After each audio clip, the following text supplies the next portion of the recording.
Okay, I'd like to call the May 26th, 2026 Planning Commission regular meeting to order. The Planning Commission is holding hybrid meetings. Members of the public can attend the meeting in person or observe the meeting on Zoom online by visiting www.cityofarcata.org and following the live meetings link at the bottom of the city's homepage, or on the city's YouTube channel. If you are attending remotely, please be aware that the Zoom feed provides the closest to real-time stream. If you rely on the other feeds and you wish to make comments, please be aware of this time lag on those feeds. The first item on our agenda is the land acknowledgement. The City of Arcata acknowledges that the lands we are located on are the unceded ancestral lands of the Wiyot tribe. The land that Arcata rests on is known in the Wiyot language as Gude Ni, meaning over in the woods or among the redwoods. Past actions by local, state, and federal governments remove the Wiyot and other indigenous peoples from the land and threaten to destroy their cultural practices. The City of Arcata acknowledges the Wiyot community, their elders, both past and present, as well as future generations. This acknowledgement seeks to aid in dismantling the legacy narratives of settler colonialism. David, will you please call roll? Yeah, Commissioner Tagney? Here. Commissioner Lehman? Here. Commissioner Ham? Here. And Chair Simmons? Here. And for the record, Vice Chair Abby Strickland is not present today. And I will note that we are joined today by Community Development Director David Loya, Senior Planner Dilo Freitas, and Kelsey Flederick, Planner 2. Next on our agenda, we have early oral communications. During this time, people may make comments about items that are not on the agenda. If you wish to speak on one of our agenda items, you will have an opportunity when we are discussing those items. If you have comments about items that are not listed on our agenda today, please line up now behind the lectern. If you are on Zoom and you wish to make comments on matters that are not on today's agenda, please raise your hand by selecting the raise hand icon on the right side of your screen or by pressing *9 on your phone. The clerk will unmute you when it is your turn to speak. With that, I'd like to open public comment. Each speaker will have 3 minutes to comment during early oral communications. Please feel free to state your name for the record, and may we have the first speaker, please? We have no one in the room and no one online. With that, I am going to close early oral communications. Next on our agenda is the consent calendar. We have one item on consent, which is to approve Planning Commission meeting minutes from our regular meeting held on May 12th, 2026. Would any commissioner like to pull this item, or do I have a motion? I move we accept the minutes. I'll second that. And Chair, if I may, I realized that recently, in the recent past, we started taking public comment on the consent calendar at the City Council meeting, and I realize that we have not implemented that at the Planning Commission. I believe it's a Brown Act requirement is what our legal team has advised us. So if you would please take public comment on the consent calendar as well. Happy to do so. Thank you. Does anyone in the room have public comment on our consent calendar? The one item on consent are our minutes from last meeting. And does anyone online have public comment on this item? Okay. With that, I will close public comment on the consent calendar. We have a motion and a second. Should we redo that since it was before the public comment was open? Sure. I move that we approve the minutes of last meeting. And I'll second that. All right. We have a first and a second. All in favor? Aye. Aye. Okay. Our first public hearing this evening is to consider approving gateway use permit, gateway design review permit for Yurok Natural Resource Center interior and exterior renovations and site improvements at 820 N Street, file number 256009 DRMUP. Can we please begin with a staff report? Yes, here we go. Okay, so this is the design review and gateway use permit for the Yurok Natural Resource Center at 820 N Street, and this is going to be our first Gateway District project, so it's very exciting. Staff recommends that you receive the staff report, public comment, and then approve the design review and use permit by adopting CEQA exemption 15061, the common sense exemption in attachment A, and the action with findings of approval and conditions of approval in the plan set. A little bit about the project site and zoning. This is 820 N Street in the black box. It's zoned for commercial mix within the Gateway Hub District. Its existing use is an industrial non-conforming use, and the surrounding uses are a mix of mixed use and industrial. So the proposed use is the Yurok Natural Resource Center, which under the Gateway Code is classified as a professional business office, which is permitted, and a research and development center, which is also permitted as an industrial or light industrial use. So the permits required for this project would include the Gateway Design Review and Use Permit. These are a catch-22. Anytime you're going to have a non-conforming feature or you don't provide residential, you're going to have to do both a gateway and a gateway design review and use permit. And there's additional findings for those non-conforming findings, which I'll go into now. So the Gateway Area Plan identifies proposals for how to handle these non-conforming uses, but overall, the plan's objective is to create mixed-use, multi-story, high-density housing with a broad diversity of non-residential uses that are pedestrian-friendly. And for non-conforming uses, the Gateway Area Policy GA1B identifies relocating incompatible uses. So for the incompatible uses in the Gateway District, there's an option to relocate them somewhere more compatible within the plan area. And then GA1C for non-conforming uses, conditions, and structures to allow the existing non-conforming uses to remain unless specifically targeted for relocation. When new development occurs, encourage non-conforming uses to become non-conforming, and in some cases, require relocation and incentives. And then the Gateway Code supports this with the following findings. So if it's eligible for a ministerial permit, which means you comply with the form-based code and you provide residential housing, then you don't need to go through this. But if not, then you have to do the Gateway Design Review and Gateway Use Permit, and you have to make additional non-conforming findings. So is the non-conforming use on the same parcel? Is it not heavy industrial? And are there off-site mitigation measures proposed? This scope of work is proposing enhanced landscaping throughout the site, the removal of an existing building, which is identified as Building C, the creation of pedestrian improvements, and then modifications mostly to Building A and some to Building B. So this is this lovely photo of what they're proposing. So we have the landscape improvements on 8th, 9th, and N Street. And then this is that courtyard area that they're proposing with a fire pit. And then they're also expanding these bulb outs on N and 8th and N and 9th. And this is the proposed interior renovations with the removal of Building C where the courtyard area is proposed. Buildings B and D are primarily going to be used for storage of the research equipment like boats and vehicles. And then phase 2 of development will be partitioning Building A into these office spaces that you can see here. It's a little hard to read, but. And this is a snapshot of what they're proposing. So the exterior modifications to Building A. This is the west entry elevation on N Street, and then the east elevation. So this is from the internal, or from the, like where the courtyard perspective would be. And then these are the sides of the structures. And so now we're going to do a little gateway primer because there's a lot of information going through the form-based code and how it applied to this project. So as I mentioned, this project is located in the Gateway Hub.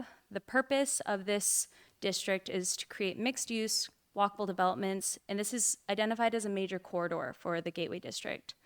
There's specific standards that apply to active frontage, how the main entrance to a building should be perceived, pedestrian realm improvements, which is how the external frontage, walkways, and amenities look in front of the structure, the form standards, and then if you're going to deviate from the form-based code, the gateway use permit conditions. Okay, so these are the specific form-based code standards that the project is deviating from. Since they are not proposing, or since they're proposing modifications to the existing structures. There are going to be a lot of non-conforming features that we did review for this project. So in regards to placement, height, and massing, the project does not meet the maximum 20-foot setback on either of the building frontages. There is no upper story step back because it is a one-story structure. And there are no building modulations. However, the project does include design articulations to give the general view of like breaking up that boxy massing. And then non-residential transparency, there's a requirement for 65% transparency on the frontage. What they've proposed is 35%. And this is a 200-foot long facade. There's two requirements for the entrance frequency. For office spaces, which this includes office spaces, it's 1 per 50 feet. And for entrance frequencies for non-residential, it's 1 per 100. And they've only proposed 2 entrances. And then another one being the sign area. The sign area design standards pull from the land use code, so these are the same standards that we've been reviewing for signs. There's 20 square feet max, or 20 square feet maximum per business, and 100 square feet per parcel. What they proposed is a 50 square foot sign area, because this is a 200, so it would be proportional to the building frontage.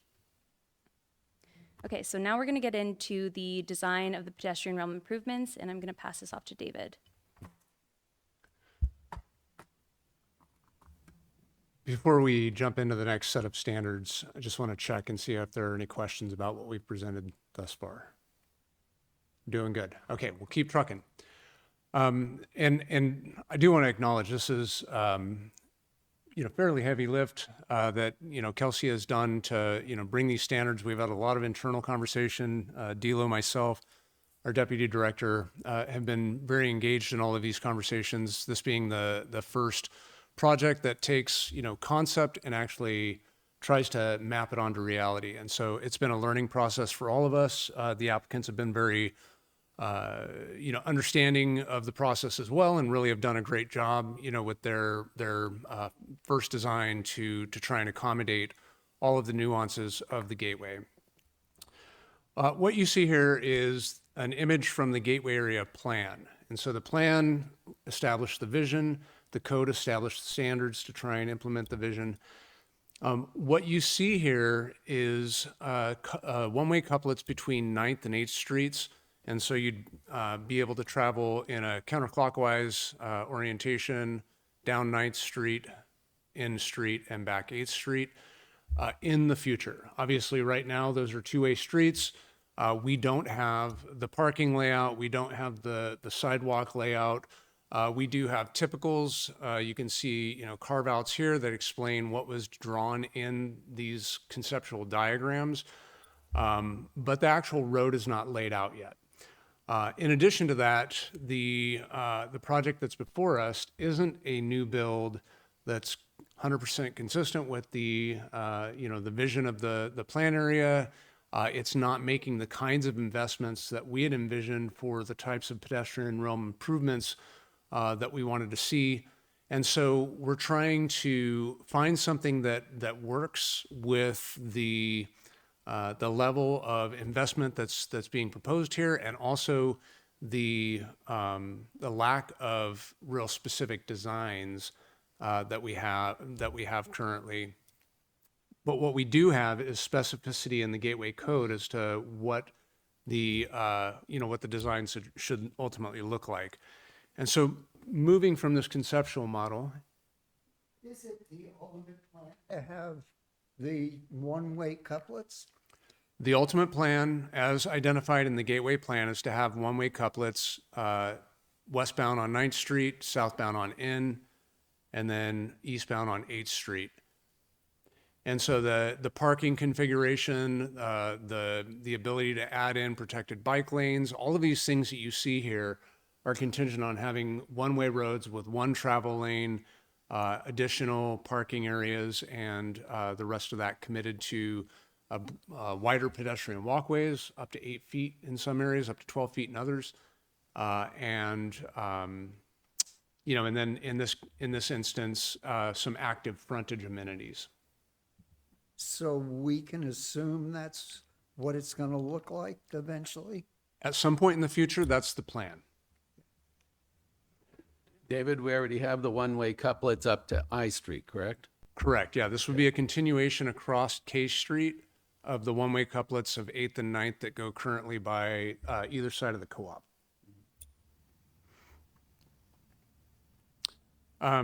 Okay, so that was looking in plan view from the top, looking, as a cross section through the side, you would see something like this on these active frontage types where, maybe you have a building, and in front of that building, there's this active frontage. This is what's called for around 8th and 9th Street here. An 8-foot clear sidewalk with 4 additional feet, so 12 feet of sidewalk frontage before you get to the street. This is the active frontage standard that they're trying to meet.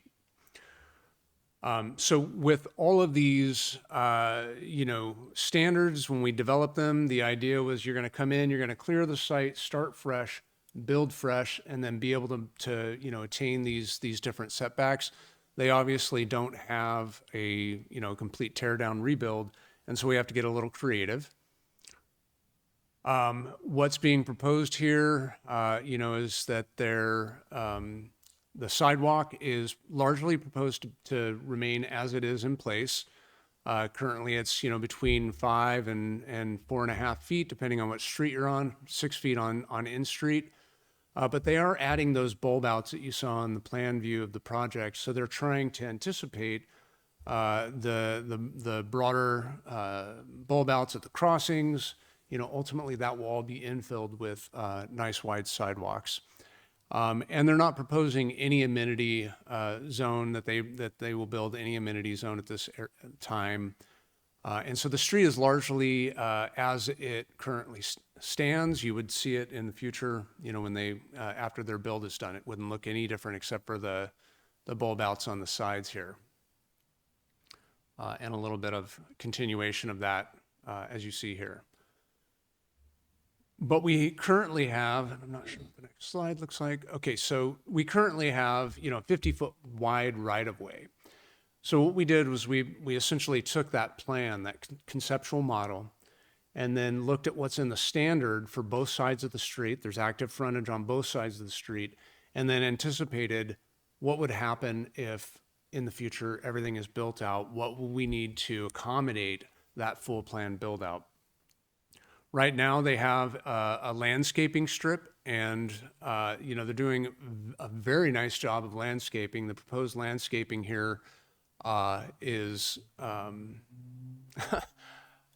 are very few projects that come in with this amount of detail and attention to landscaping. The variety of plants that are being put in here, this is a very, very nice job of landscaping. And so, that is in a lot of ways an amenity right from the start. David, is green the existing? Green is the proposed landscaping.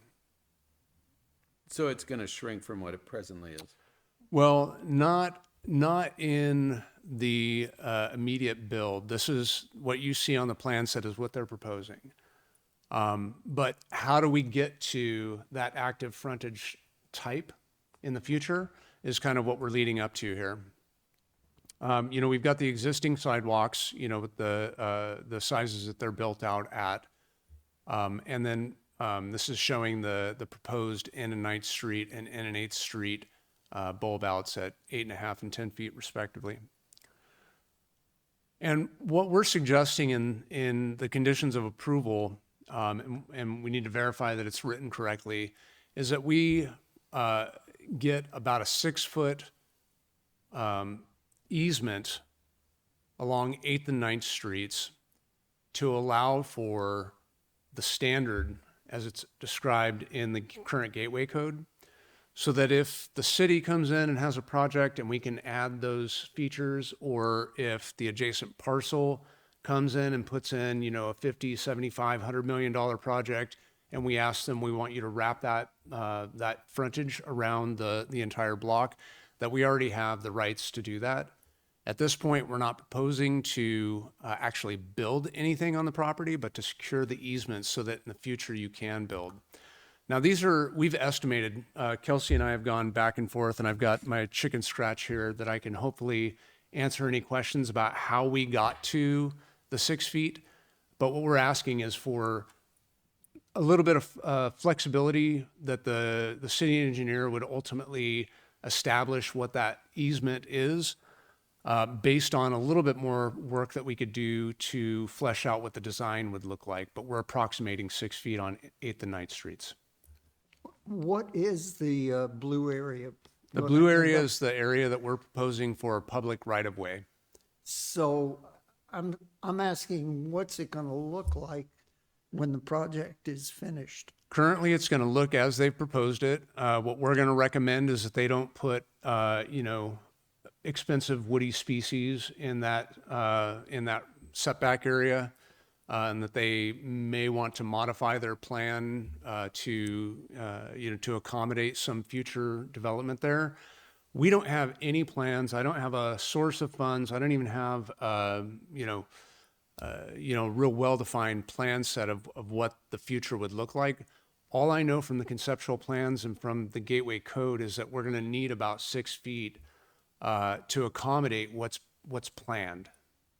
I get it, but, so the blue area will be landscaped. Today, they'll landscape it, yeah. Yeah. And the way this might affect the project is you see they've got proposed storage locker here for some recycling and solid waste. It might be prudent to move that back a little bit so that if the amenity zone is built out, it doesn't interfere with that public amenity zone. But we're not proposing to build the public amenity zone now, and we don't have a concept of when that would happen. So for all I know, they put this landscaping in, and it looks like landscaping for the next 20 years. Last question. I don't want to belabor this, but if you get your one-way couplets in the future, you have a 50-foot right-of-way presently. Does that typically accommodate the goals that you just showed us the graphic on with the public-facing sidewalk and the 50? It fits within the 50 feet. It does not. It does not. It does not So fit on within- each parcel, we'll be having similar dialogue with the applicant. Yeah, so if you recall from the Gateway Area Plan or from the code itself, actually has a really nice graphic that shows an imaginary property line falling somewhere in the public realm. And it really is going to be dependent on the parcel, and we can probably pull that up and show you, but it's really going to be dependent on the parcel. We have about 64 feet in these active frontage areas of road, bike, sidewalk, and amenity space and active frontage space. So if you line those out from one side of the street to the other, it's about 64 feet. We have 50 feet of public right-of-way now. And so there was always the plan that these new projects as they came in were going to contribute to that more vibrant public right-of-way. There were two main reasons for this. One is because we're anticipating taller buildings. Taller buildings, wider setbacks from buildings creates more space and eliminates and alleviates some of those concerns that we have about shading. So giving a little bit wider public right-of-way, in fact, accommodates some of the space that you need to have those taller buildings and not feel like you're completely closed in. And the other thing was that there's, right now, most sidewalks in the city of Arcata, you're lucky to have 5 feet, and many of them have a telephone pole right in the middle of them. So you got, if you're lucky, 3 feet of clear on the outside of that or inside of that telephone pole. What we're trying to do here is to make really nice public spaces, starting with the sidewalks. Mm-hmm. So just to kind of sum up this portion of it, the pedestrian realm as it's identified in the Gateway Code, which includes a landscape amenity. The street side would be on this side. in this image. So a landscape amenity going back from the curb, and those would have places to park your bikes, maybe some benches, some trees planted and that sort of thing. You'd have an 8-foot wide sidewalk, and then the active frontage is intended to be used as, kind of a flex space where, the businesses might put tables and chairs to have, customers sit and enjoy a beverage or whatever. Any questions about the easements that we're asking for at this stage? So we're not asking the applicant to build anything. We're just asking them to allow us to have space to build it in the future when we have the ability to do so. And wrapping up, so the project, the design review and gateway use permit does require quite a few findings. A lot of them are duplicative, but we reviewed for the use permit. They were the standard use permit findings for the land use code listed here. And then the specific gateway code findings will not impede redevelopment of the surrounding properties, which it complies, it doesn't. And minor in nature contributes to the vibrancy of the gateway area, and the applicant has put in so much work to make this a very vibrant development. And the design review findings are the same as we have reviewed for the land use code, with the only addition being alternative methods achieve intent of deviation of standards. So although they're deviating, does it still meet the intent of the gateway district? And staff finds that it does. Did you want to add to that? Okay. So the biggest part of this project's non-conformance is the lack of residential. There is no residential proposed, and there's no anticipation for residential uses to be proposed. So that's the biggest one. But the other non-conforming use permit findings include on the same parcel, which it is not a heavy industrial use, and off-site mitigation impacts, or off-site impact mitigation. And as for the CEQA compliance, staff found that it meets the common sense CEQA exemption. The site is listed on a Cortese list, but after communication with the Regional Water Quality Board and the Department of Humboldt County Health and Human Services, okay, they reviewed the proposed project and they didn't have any issue with it. They just asked that the project comply with the existing soil management plan and no further environmental review is needed. So the conditions of approval for this project include that soil groundwater contingency management plan and waste diversion planning. So the applicant shall prepare and implement the contingency plan addressing the potential soil or groundwater disturbances with coordination with the Regional Water Quality Board, and the applicant shall submit a construction operation waste diversion plan consistent with the city requirements to the Environmental Services Department. The applicant shall submit a drainage plan to Environmental Services before the issuance of a building permit, and the public access easement that we discussed today shall be recorded prior to the certificate of occupancy. And the last one is air quality. So the Arcata 2045 general plan eliminated or prohibited the installation of wood burning appliances in new construction for commercial and industrial uses. So a condition of approval that we discussed is that the applicant shall not install any wood burning appliances or open flame wood burning fixtures. This would include the fire pit that they propose in the courtyard on the project site for the life of the permit. Yeah. So you're saying there is no fire pit? Because earlier you mentioned a fire pit. Yeah. If I could just jump in real quick, what I would say is that the proposal includes a fire pit in the courtyard area. Would really like the applicants to speak to that. I will note that the fire pit is not a wood burning appliance. It doesn't specifically conform to that, what was explicitly dealt with in the general plan. And so, I would say if it was a wood stove for heating the interior of the space, we'd have a pretty strong recommendation for, denying that. I think there's some discretion here, and I think it'd be good to hear from the applicant.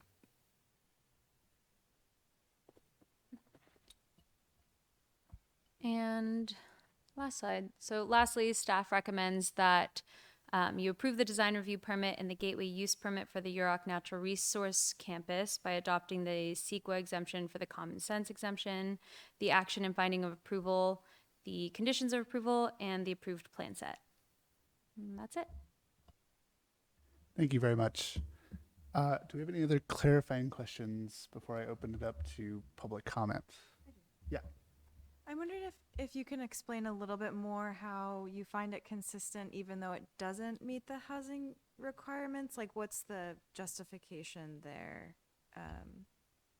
The hazard requirements for a categorical exemption. No, specifically, I mean, I don't remember the phrasing that you used, but it was something like that we find the project consistent with the gateway area, like intent of the gateway area, with the exception of not fulfilling the housing. And so I was curious. The housing. Yes. Oh, I'm sorry. I thought you said hazards. Yeah, so there were two pathways for non-conforming uses in the gateway that we embedded. One was if someone was proposing something that didn't conform to the standards, but otherwise achieved all the objectives.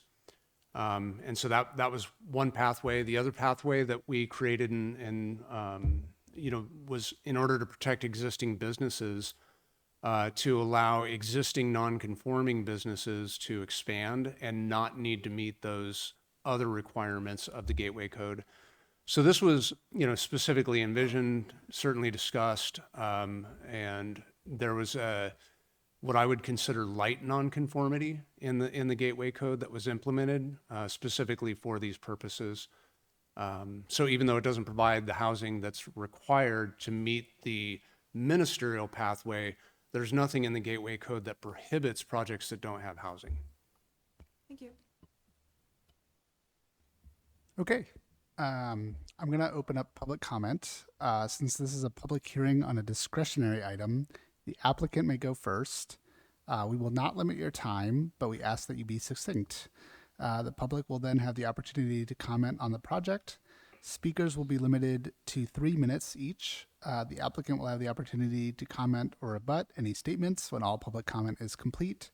Applicants on quasi-judicial matters are afforded this full due process to ensure fairness. I don't know if this is full due process, this extra level of due process. When I open public comment at large, and if you are in person, please feel free to line up behind the lectern. If you are on Zoom, please raise your hand by selecting the raise hand icon on the right side of your screen or by pressing *9 on your phone. The clerk will unmute you when it is your turn to speak. Feel free to state your name for the record. Can we please begin with the applicant? I just want to acknowledge for the applicant team as well that we have several folks online that are part of your team or presenting or representing the Yurok tribe as well. And so I'm not sure, you'll have to let me know how you want to manage the folks that are online. I was planning on just opening up the main points, and if there may be some of the applicants that just want to share their appreciation for the project, and I also have Julian Berg, the architect, if you guys have any questions about the character and design of the building. Okay, so maybe if I could ask folks that are online that are part of the project team representing the Yurok tribe or are with the Yurok tribe, if you could just go ahead and raise your hands if you intend to speak, and I'll end up unmuting you, and then you can join as it seems like it's necessary. Is this where I'm supposed to come?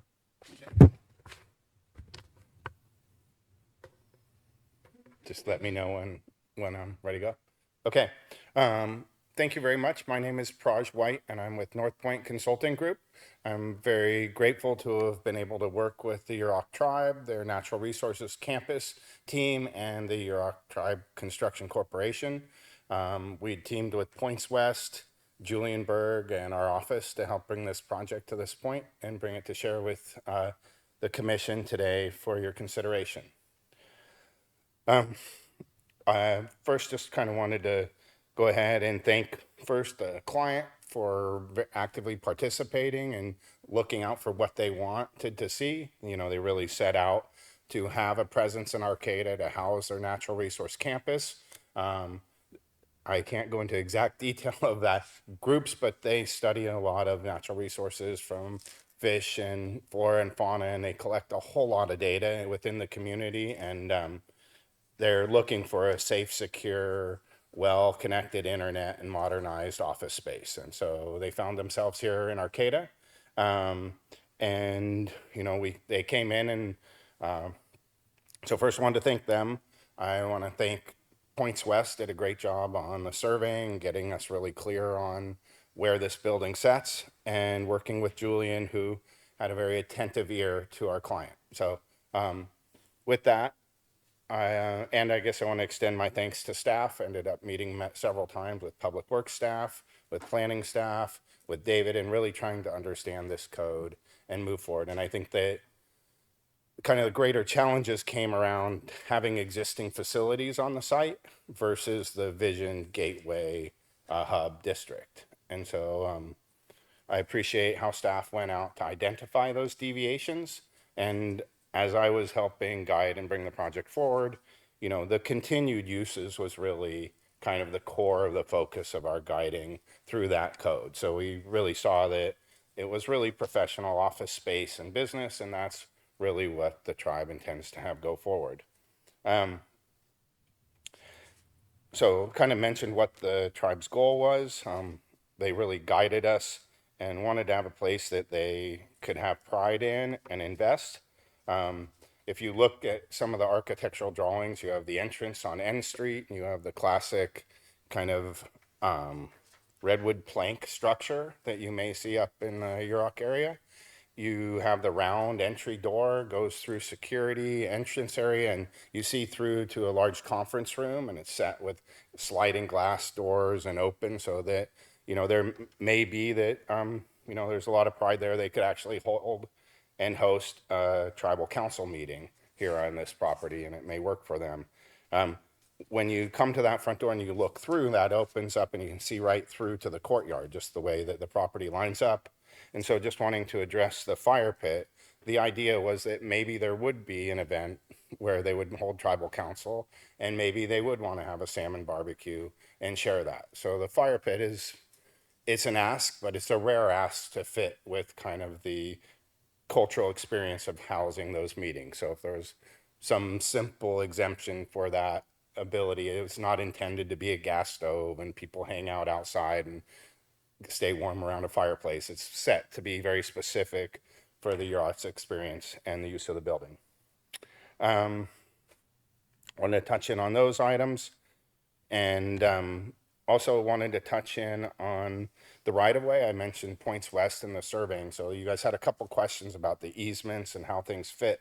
And so when the design and documents we've submitted, we scratched our heads a lot of times on making sure that from center line of right-of-way to face a curb, that the one-way street, the diagonal parking, the bike lane, and all those things actually fit exactly right within that street. So you don't end up moving curb line anywhere, and those pedestrian, bicycle, and vehicle functions all work exactly within the street. It's once you get to the back of walk that there's some deviation of the size of sidewalk, the positioning of landscaping, and how that fits together. So I really think that the question of, you know, does this project with the bulb outs anticipate the type of parking and the type of transportation modes that will happen? Yes, it does. And the easements reserve the right for in the future if the active frontage or wider sidewalks become necessary, or to be fitting and consistent with the other development in the area. You know, just following the codes, the driveways, the site is getting upgraded for accessibility so that there'll be bypasses or excuse me, not bypasses, we'll actually ramp down the driveways in a way that someone who's accessibly challenged will be able to stay within the sidewalk footprint. And so it ends up that we are modernizing quite a bit of sidewalk, dealing with, as David mentioned, there are fire hydrants and power poles and things that we have to accommodate and not only get accessibility by, but wider walkways. And so, and then magically, we have it designed so it all drains. If you're aware, it's very flat down in that part of town. And so we have very little thresholds to get the gradient. So we've fine-tuned accessibility and drainage. Some of the challenges that come up in considering those wider sidewalks is you have the structure already close to the sidewalk. And so you end up having to change structure elevations and different things to accommodate that. So we were able to have a great chat with staff and really dig into all of those issues. And on top of the required changes for accessibility, then the landscaping and the commitment from this applicant kind of shows in the application package that they're really committed to doing a great job. And I think it'll be something everybody can be proud of to see this first gateway project move forward. That's really, I think I tried to answer the couple of questions that I heard as you guys were going through. Like I said, there is additional staff on the call that if you guys have some questions, try to field them. But that's all I had for my presentation. So thank you for hearing it out and look forward to any questions or your approval of the project this evening. Thank you. Thank you. Is there anyone else from the applicant team online who would like to speak?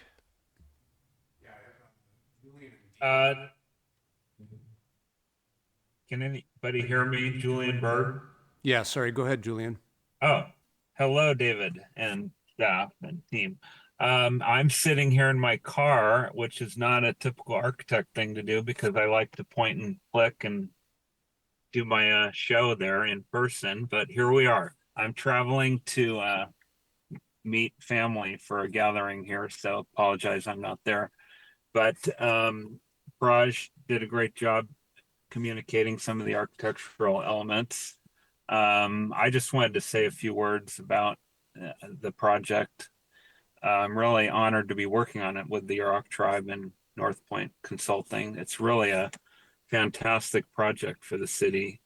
You know, and as Kelsey went into, this is an adaptive reuse of the existing office light industrial complex, which poses challenges because we were stuck with the footprints of these buildings and trying to make it work with a fairly complex program that the tribe presented to us. And it wasn't an easy task to arrive at the design we have, but through many meetings with the tribe, we came up with a layout that was going to work really well for them and provide the office space they need, the meeting space, a nice entry and lobby space, restrooms, and then of course the light industrial areas for the equipment storage and vehicular parking behind secure gates. And then also future expansion space. So they are just thrilled with this layout and it's going to work beautifully for them for the long haul. They, of course, anticipate being here for decades to come. And they're also really excited being part of Arcata and near Cal Poly Humboldt. There's a lot of synergy that could happen there. And I know you've all seen the architectural drawings, so I won't go into too much about that. But we worked hard to create sort of a plank house look to it that would give a real feel for or honor the signature of the Yurok tribe and something they're going to be proud to work in. We have the plank look siding, a stepped roof to break up the mass of the large building, redwood beam and knee brace details. There's lots of windows for natural light, skylight features. And of course, David mentioned the landscape plan is quite extensive. We're using all native landscaping and we work closely with one of the tribal members who specializes in native planting and landscapes to help create this vision for the layout. So that's really, and I'm here to answer any questions that you may have. And I'll leave it at that. Thank you. Thank you. Go ahead, Dean. Yeah, good evening, Chair and Commissioners. My name is Dean Beck. I'm the project manager for the Yurok Tribe Construction Corporation. I'm here to respectfully ask for your yes vote on the Gateway Use Permit and Gateway Design Review Permit for the Yurok Natural Resource Campus. The project is a reuse of existing light industrial buildings. We're not adding significant mass.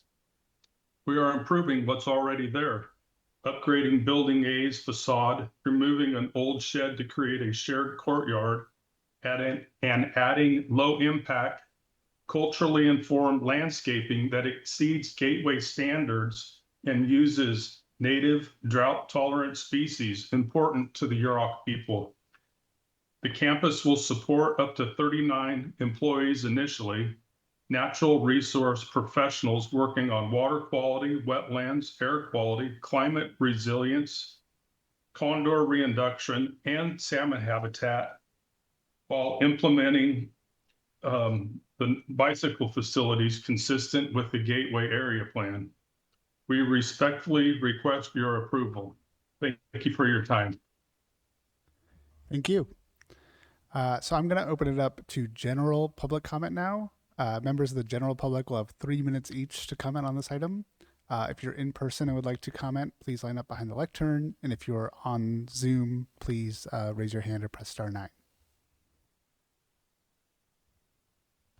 No one in person? Anyone on Zoom? Okay. With that, I'm going to close public comment on this item and move to our discussion. Would anyone like to begin with anything? Sure. Thanks for this project. This is a wonderful project, and welcome to Arcata. In my role at the Shot Center, I've worked with the Yurok tribe for over a decade, and I'm real glad that they're coming down here near to where we are. I think the design is great. I have two concerns. One has to do with the fire pit, and I understand the cultural need to have the fire pit and to use it for activities that are culturally appropriate. It is, I mean, David, you pointed out it's not a wood stove. It's worse than a wood stove to have an open fire. I think that if it's used infrequently, it's fine. If it were used frequently, I think that wouldn't be good for the city. I think it would add to the air pollution that we have, especially in the winter here. So I don't know what to suggest really about that. I'm open to suggestions. So that's the one concern I have. The second concern is associated with the wash water from the boat storage. So in the conditions, it says that the floor drain shall not be used to discharge boat washdown water into the sewer without prior review and approval by the city. And, you know, if we're going to make that CEQA exemption, it's really important that invasive species don't get introduced. I mean, it could be a disaster. So how are we, I mean, what's really going to happen if that boat comes back from some kind of research activity? I mean, is the city going to be there every time they wash the boat? I'm worried about that. It could be environmentally bad if an invasive species was introduced. And I'm not quite sure how this is really going to work in real life. You know, 5 years from now, is every time the boat gets washed down, is it going to be checked? And how is it going to be checked? And I'm a little uncertain about that.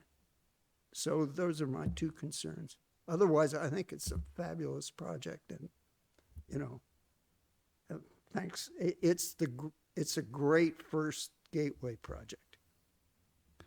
So I'm going to start with the first concern, the air quality. When we put this in the general plan, I was really thinking about indoor air quality and sort of indoor heating and indoor heating appliances. And so I guess I wasn't personally envisioning an outdoor fire pit as the kind of thing that this section would be prohibiting. And then even if it is being prohibited by this, I personally feel that this would be a good example of a place to give an exception given the cultural use. The applicant said it would be used infrequently. That's my personal preference on that one. And so maybe we can hear from our other two commissioners on that particular issue before we move on to the other one.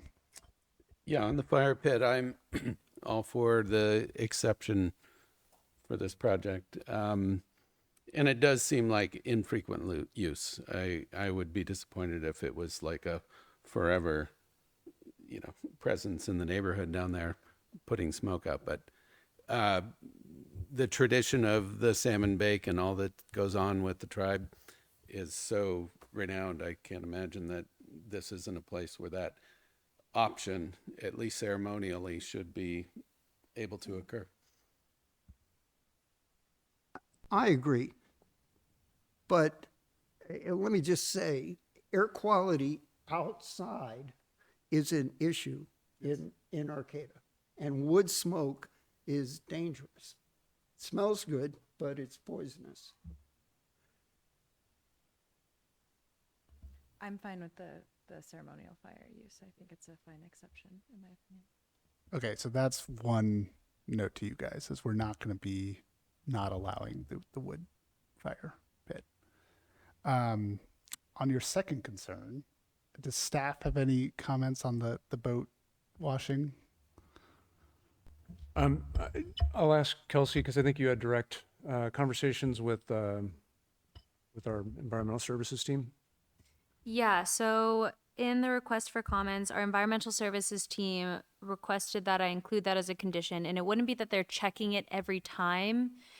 It's that there is a certain drainage plan that they need to submit to show that invasive species would not be introduced into the sewer. And I don't know the specifics on what that drainage plan looks like, but there is a process, it seems like, to do so.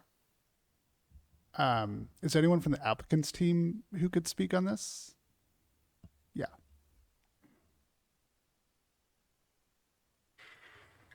Thank you for giving me a chance to add to that.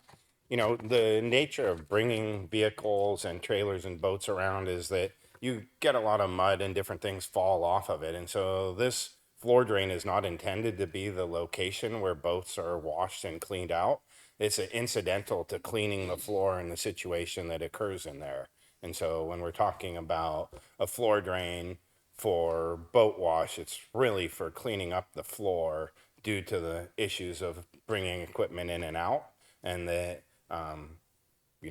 it isn't intended that this is where you come wash your car, wash your boat out, or clean things. The intention is that we want to keep a clean garage because right next to it is going to be storage for the survey equipment and batteries and field data collecting equipment. And so it's about keeping a good, clean environment for the storing of the boats and facilities. So, as there could be a condition, I think it was read that you'd have to get additional approval from the city in order to use it as a wash rack, if you will.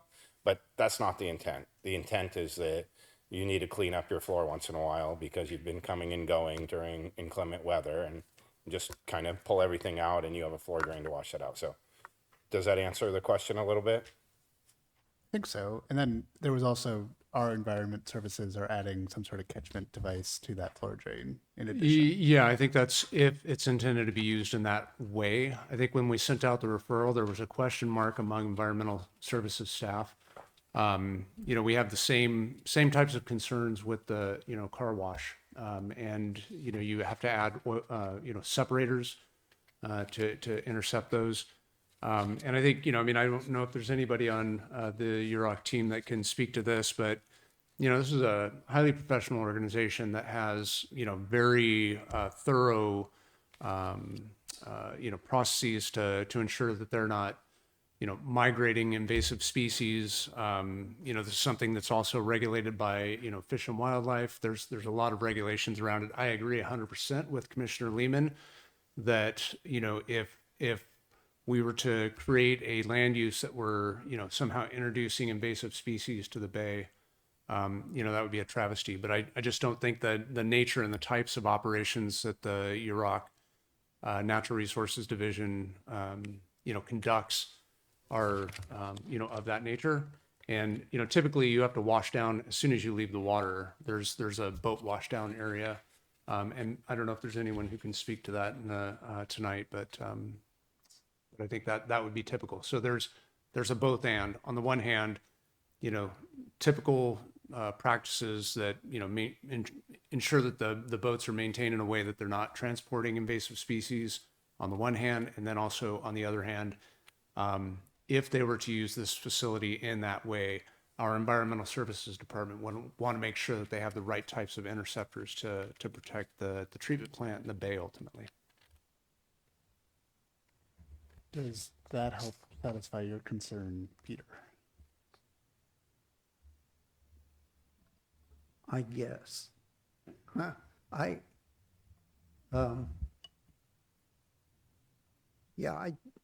The review and approval by the city seems still vague to me. I'd like to know more about it. I'm sure the Yurok Fisheries Department will be careful. I'm sure.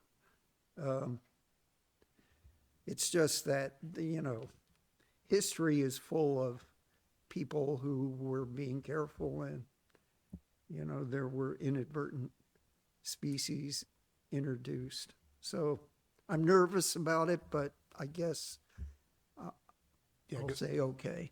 Go ahead. I do have one of the project team online that maybe is wanting to address this. So let me unmute them and go ahead, DJ.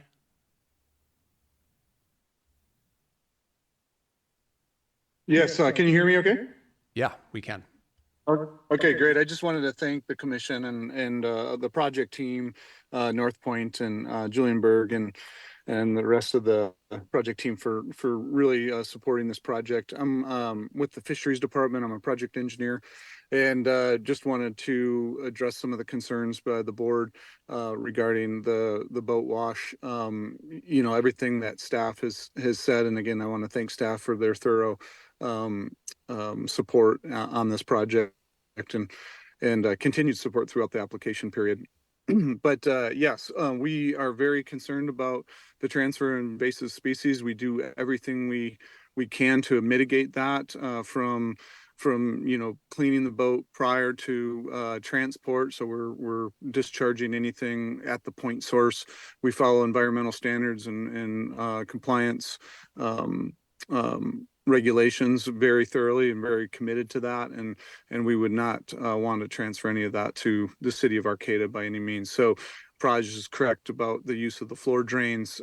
Staff and David's explanation of the environmental consideration was correct as well, but I just wanted to voice in be an advocate to let the commission know that we're very committed to making sure that we're following environmental compliance standards and we'll continue to do so and follow recommendations from staff and from others to make sure that we're doing that. But yes, and we can provide specific mitigation measures to the commission as needed, but and staff, but I just wanted to assure you that we're committed to mitigating those resources. Thank you very much. Commissioner Lehman, I'm sort of looking to you because, yeah. I'm fine. I'm ready to approve. Okay. Did anyone else have any other comments or concerns on this item? I just want to appreciate the project. And did you, yeah. I think it's a fabulous project, and I have great appreciation for the UROC work from salmon to condors to dam removal, restoration. There's just so much going on, and for them to choose Arcata for this wonderful project is just great. great for the community. And it is a bit of a blighted property, and I think in terms of Gateway future, this is a cool thing to have down there and helps flesh out that neighborhood. You know, it's got the whole creamery right next door, and it just feels like things are growing. And if you're ready for a proposal to approve, I'm ready. Well, I get to say I like the project too. Okay. Oh, I think it's a fantastic project. Thank you so much for bringing it to us.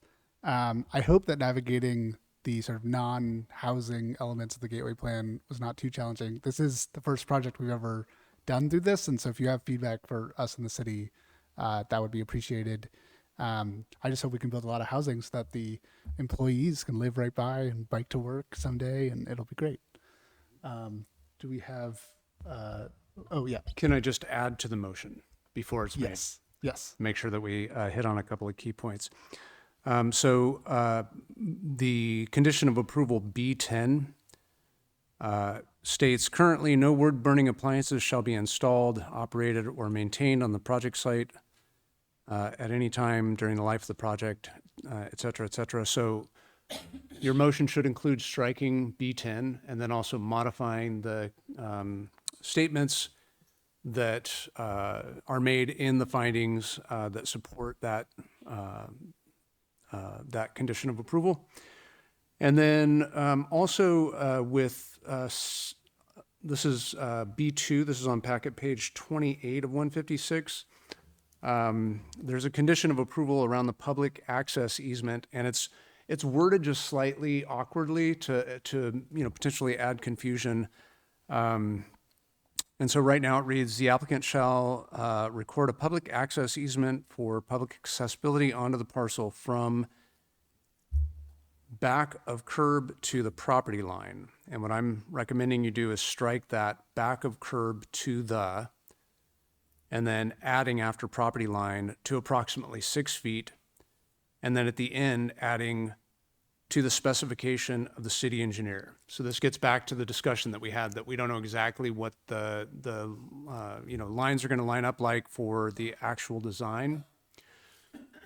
So the condition B2 will read, public access easement. The applicant shall record a public access easement for public accessibility onto the parcel from the property line to approximately 6 feet on 8th and 9th Streets, and 2 feet on N Street to the city of Arcata, to the specifications of the city engineer. The easement shall be recorded prior to issuance of a certificate of occupancy. So essentially, we're adding those easements internal to the property lines to the maximum of 6 feet. so may I make a motion that includes staff presentation on the modifications Yes. to the conditions of approval as just described? And furthermore, that I'd like to move that we approve the Gateway Use Permit and Gateway Design Review Permit for Yurok Natural Resources Center interior and exterior renovations and site improvements at 820 N Street. Do you need more? CEQA exemption? That's in the action. Thank you. Second. Okay, we have a motion and a second. All in favor? Aye. Aye. Congratulations. And thank you for the, yeah.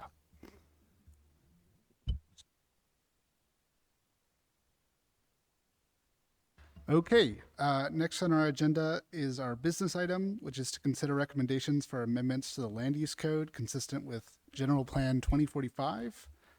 Can we please begin with a staff report? Hey, good evening, Chair and Commissioners. Tonight we're picking up the sort of second part of the show that we started at our last meeting. Let me let our consultant in.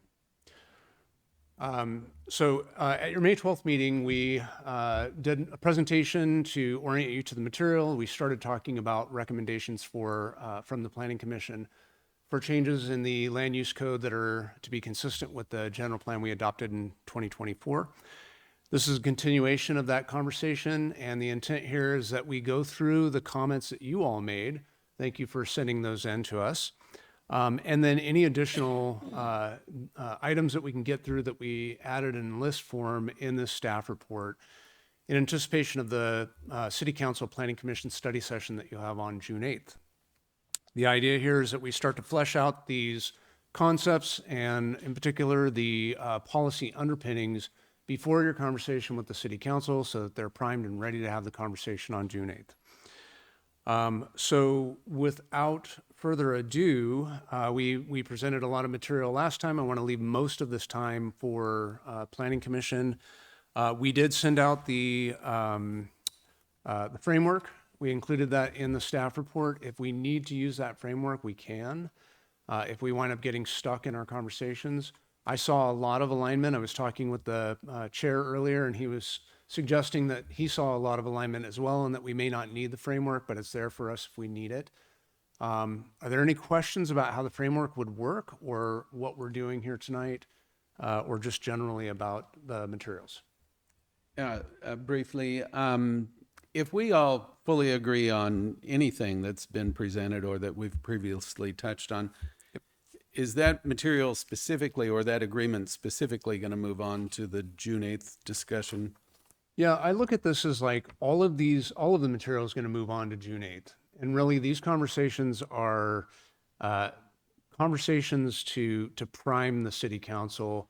They may pick up on these themes that we've been talking about. They may pick up on other themes that are, of interest to them. But we will definitely move all of this information. They're going to see everything that you've seen and including everything that you've written. Are we going to summarize the things that we all agreed should be discussed or changed? So that we have a laundry list, so, the City Council would kind of have it condensed for them of what we've talked about and decided? We can certainly do that in preparation for the June 8th meeting. I think a lot of this is going to be, based on the conversations that we're having. The City Council members are watching these meetings as well, and so they're hearing your deliberations. And what my hope is that through these preliminary conversations, we can take, these tens of pages, hundreds of recommendations, and really hone in on the areas that, you all think are of interest. So we can certainly summarize those areas where you had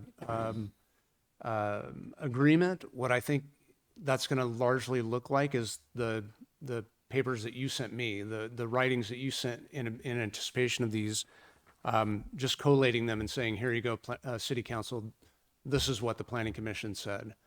So we'll kind of see what we do with it after we've had the conversation, I think, like what's the best way to package that for the City Council.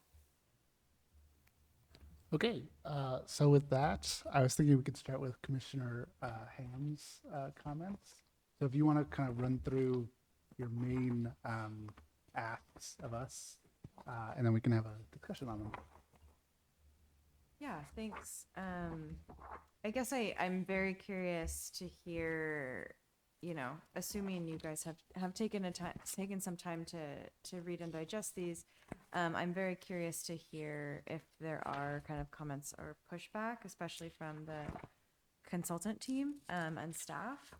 And so, yeah, I don't really want to go into point by point here, but just in general, like an intention to increase density. And I think the project that we just reviewed is like a really interesting example, right? Where there was like public benefit, right? And those required or like allowed for some exemptions. And I guess I just kind of think about it as like, how do we incentivize housing development actually, if we are kind of allowing existing buildings and they're providing all this public benefit, but like how can we like actually incentivize adding housing to the projects that come through? And so, yeah, we talked a little bit about the zero lot line development and then this density minimum and, multifamily, so allowing up to 4 units or more. I guess maybe just, should I pause after each of these for discussion? It seems like we need to chew on these a little bit Okay, as please. a group. Yes. Yeah, so maybe I'll I'll start at the top. Zero lot line development was one that we briefly talked about. I have, since 2 weeks ago, done some research and thinking about this, and I am very open to this idea.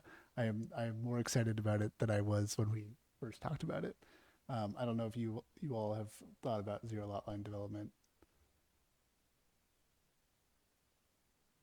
Point of clarification, is it the front setbacks stay the same and the sides, but it's the back of the property? Is that correct? Is that what your recommendation is? I would be open to all. I mean, I understand that there's a front, street face that the city might want to have some more regulations on, but like specifically side and rear, Eliminate zero. or reduce down to 0 on side any and rear? setbacks. Okay. Yeah. Even the rear. Yes. Side to side seems fine, and yeah. But the rear, I'm not sure. Can we add a little to the conversation Yes, too? please do. And I'll invite Monica on our consulting team with Lisa Weiss Consulting to jump in as well as my colleague Dilo. One of the things that we've been talking about in terms of the zero lot line, we have some areas of town already, like our commercial central, where there's a zero front lot line. You can build right up to the sidewalk. It does get a little complicated with easements on adjoining neighbors if you have side and rear. If I can't get my neighbor to give me an easement, then repairing my wall becomes a little bit more challenging. And I don't know, Monica or Dilo, do you have additional thoughts about zero lot line? Not just more challenging, but potentially litigious. Yeah, I mean, you can maintain your wall from the inside of your building at that point, which, is difficult but not impossible. I will say that Monica did weigh in on this one, and it sounds like there would be ways to achieve this. It didn't raise any red flags for their team. And I think that the examples that Commissioner Ham gives of row houses and townhomes are excellent examples where this could make sense. I also think there could be instances where this could pose issues. So I would recommend we think through this carefully, all the different ways that this could play out. I will also say that in my, Planning 101 class, I was introduced to this concept of planning as being tied to public health and safety and overcrowding and lack of sunlight, and this interesting thing called rickets, which is a disease from lack of sunlight, was brought up. And so there could be implications for this, but there also are plenty of projects where this makes perfect sense. So I would definitely be interested in discussing this more and thinking about where it would make sense and where it may not. And it sounds like Commissioner Chair Simmons has thought about this as well. So be curious to know what your research resulted in. Well, I was it's funny. I was thinking about the places where the front already exists, and I was thinking about places where I would like to see that kind of development in the future. And then also the example of like the row houses and like what kinds of projects are never even being proposed to us because our code doesn't permit them. And so, yeah, it's interesting to think about what we're trying to encourage with these. Row houses certainly come to fore, the eastern row houses. But they had space in the front and the back. They had no space on sides. So that's why I made the comment I did. Yeah, I so get it on row houses. I super wonder if it just started randomly happening around town and somebody built to the property line, then suddenly the neighbor is looking at whatever color that new wall is or whatever texture or anything. And, do they get to paint it? Like, I really don't want it pink right in my yard or something like that. I mean, just weird stuff comes up, and maintenance. Or if it never gets painted and the owner of the building never goes there because it's in somebody else's yard, then what? And I do know of people in town in the neighborhood I used to be in where there are buildings right on the property line and the neighbors are friends and they agree on a paint color and it all works out. But we have to plan for things to be a little more complicated. And so I'm just stuck on those kinds of, almost silly challenges. So on the kind of the gradients of, what do you call that? Yeah, I'm kind of in the 4 thing, where I just need more information. I'm not ready to support it.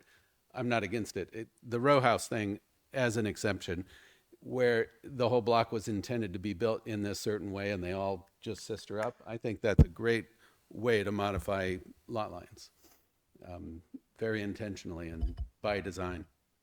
And we do have a couple of projects like that. There's Courtyards that has townhomes. The lots are narrow. The buildings are built right up to the lots, and they share common walls. The Marsh Commons project has common wall.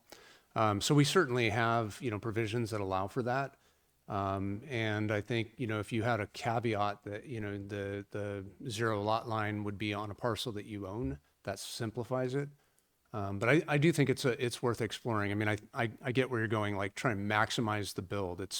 Or buildability, and don't prevent creative ideas for how to create housing. Yeah, I think it's really specific. I mean, I think that I have like some conflicting opinions about like the design capacity of this community, but I think the intention would just be to allow for creative density solutions that are prohibited by setbacks. And so I don't think I'm proposing we live in a world where we're built out to every single lot line and like we have no open space. Like that's, but I also don't want to limit future development, and I want to trust our design professionals to be able to come up with elegant solutions and not be prohibited by these fairly large setbacks. And I think the social concern of the emotional relationship with the neighbor, to me, like, can be handled. I think that our design professionals will be able to navigate building code to allow for, what makes sense in terms of maintenance and also like constructability on a lot line. And so again, I think it's of deep interest to me to see what is possible within that framework. But I also understand there's some concerns there. So Chair, is this an example of one where if we're not totally in agreement, how do we include this in the discussion with council on the 8th? Well, it sounded like staff was interested in maybe doing some of their own looking into this and then bringing back something more formal to be considered. Is that, and I think we're all at least in agreement that that would be of interest to us. Yeah, this is great. This is a little bit of building the plane while we're flying it. Like, how do we get this discussion to the council, right? Like, we don't have a clear, like, everyone is in agreement on this. And I think a lot of it is going to be the council members are going to watch this meeting and they're going to start thinking about the ideas that you're bringing up. I believe that, submitting this memo that Commissioner Ham provided to us and just having them have that available to them so they can start to think about it. We've all named a couple of instances where we think this would be a great solution to, increasing housing. And there are some, notable exceptions. We certainly don't want rickets. So I think, this is a good segue, I think, maybe to the next topic about density minimum. So we'll forward this on to the council as like, hey, we think we ought to explore this as a way to increase density. In terms of the density minimums, I think the memo was actually just identifying that we just adopted in the general plan no maximums and minimums. So that's certainly something that we've proposed to do and would certainly include in these updates. Many of the updates that are being proposed in the memo are simply just making the land use code consistent with the policy that we just adopted in the general plan. So staff certainly supports the density minimums paragraph that you have here. Well, and I think the project we just saw is like an example of, yeah, but I think it's okay for projects that don't quite meet the density minimum to ask us for permission, right? Like it feels a little bit too constrictive to say, like, you can't even ask, right? Like, yeah. Yeah, I completely agree. I think the project we just approved is a really lovely project. I think I just want to understand a way that doesn't, that's just not all, like, if we continue to do that, then we will build no housing. And so I just like personally don't understand how to like incentivize housing being added to projects. Especially, I mean, yeah. Okay, I'll stop that. It was awkward to do it while they were here, but I almost wanted to, like, did anyone, hey, if you put some housing on top of this, you actually don't have to have this meeting. Yeah. Yeah. We definitely had that conversation with them. Yeah, and I agree. I mean, I think that, this kind of segues into the conversation around our current policy for the commercial mixed use areas where if, if you don't want to provide the housing and you want to do a strict commercial project, you have to get a use permit in order to do that. That gives the city some discretion, actually a fair amount of discretion, because we have little discretion when it comes to a housing project that's protected by Housing Accountability Act. There are no acts out there protecting commercial projects. So it really would be to the discretion of the commission, ultimately the city council, if we have that policy in place and someone comes before you and they're like, look, I want another exception. And you think to yourself, well, we've just had 5 others that asked for an exception. We're really trying to, make this area more vibrant. The way we can make this area more vibrant is if there's more housing. We're gonna deny this, certainly within your purview, under the auspices of a use permit in those situations, especially if it's embedded in the land use code, it's a specific standard. This is an area where, some staff have been concerned, like, why are we making it harder for a project that wants to propose jobs in our area? And I agree with that as well. I think it's, a policy question that we should wrestle with. What I've observed in my career is that it's more often than not the other way around. Someone comes in and they want to propose a housing project and we have to tell them no because it's zoned for commercial. We've really reversed, because of this history, because of my history with this city, because of hearing from, the developers, the landowners, the project proponents for years. I would build housing here, but I can't because you require commercial on the ground floor. Look across the street, it's vacant commercial. I'm not building more commercial for you, therefore you're not getting housing. That's why we wrote the policies the way we wrote them. We heard that consistently. So I think it's a low risk generally. You're definitely going to have projects like, our Yurok Natural Resources project, where it's just completely incompatible for them to have housing, a medical facility. You're just not going to get housing. On top of that, certain kinds of other use types, you're probably just not going to get that mix. But for the most part, people are realizing, especially in this economy, that housing is the hedge against the fluctuations in the market commercially. We've seen, unfortunately, a lot of, retail go towards online shopping. And so, people are really wanting to provide the housing where they can. So I feel like there's very low risk if you allow an escape valve for a use permit for a project that proposes no housing. Okay.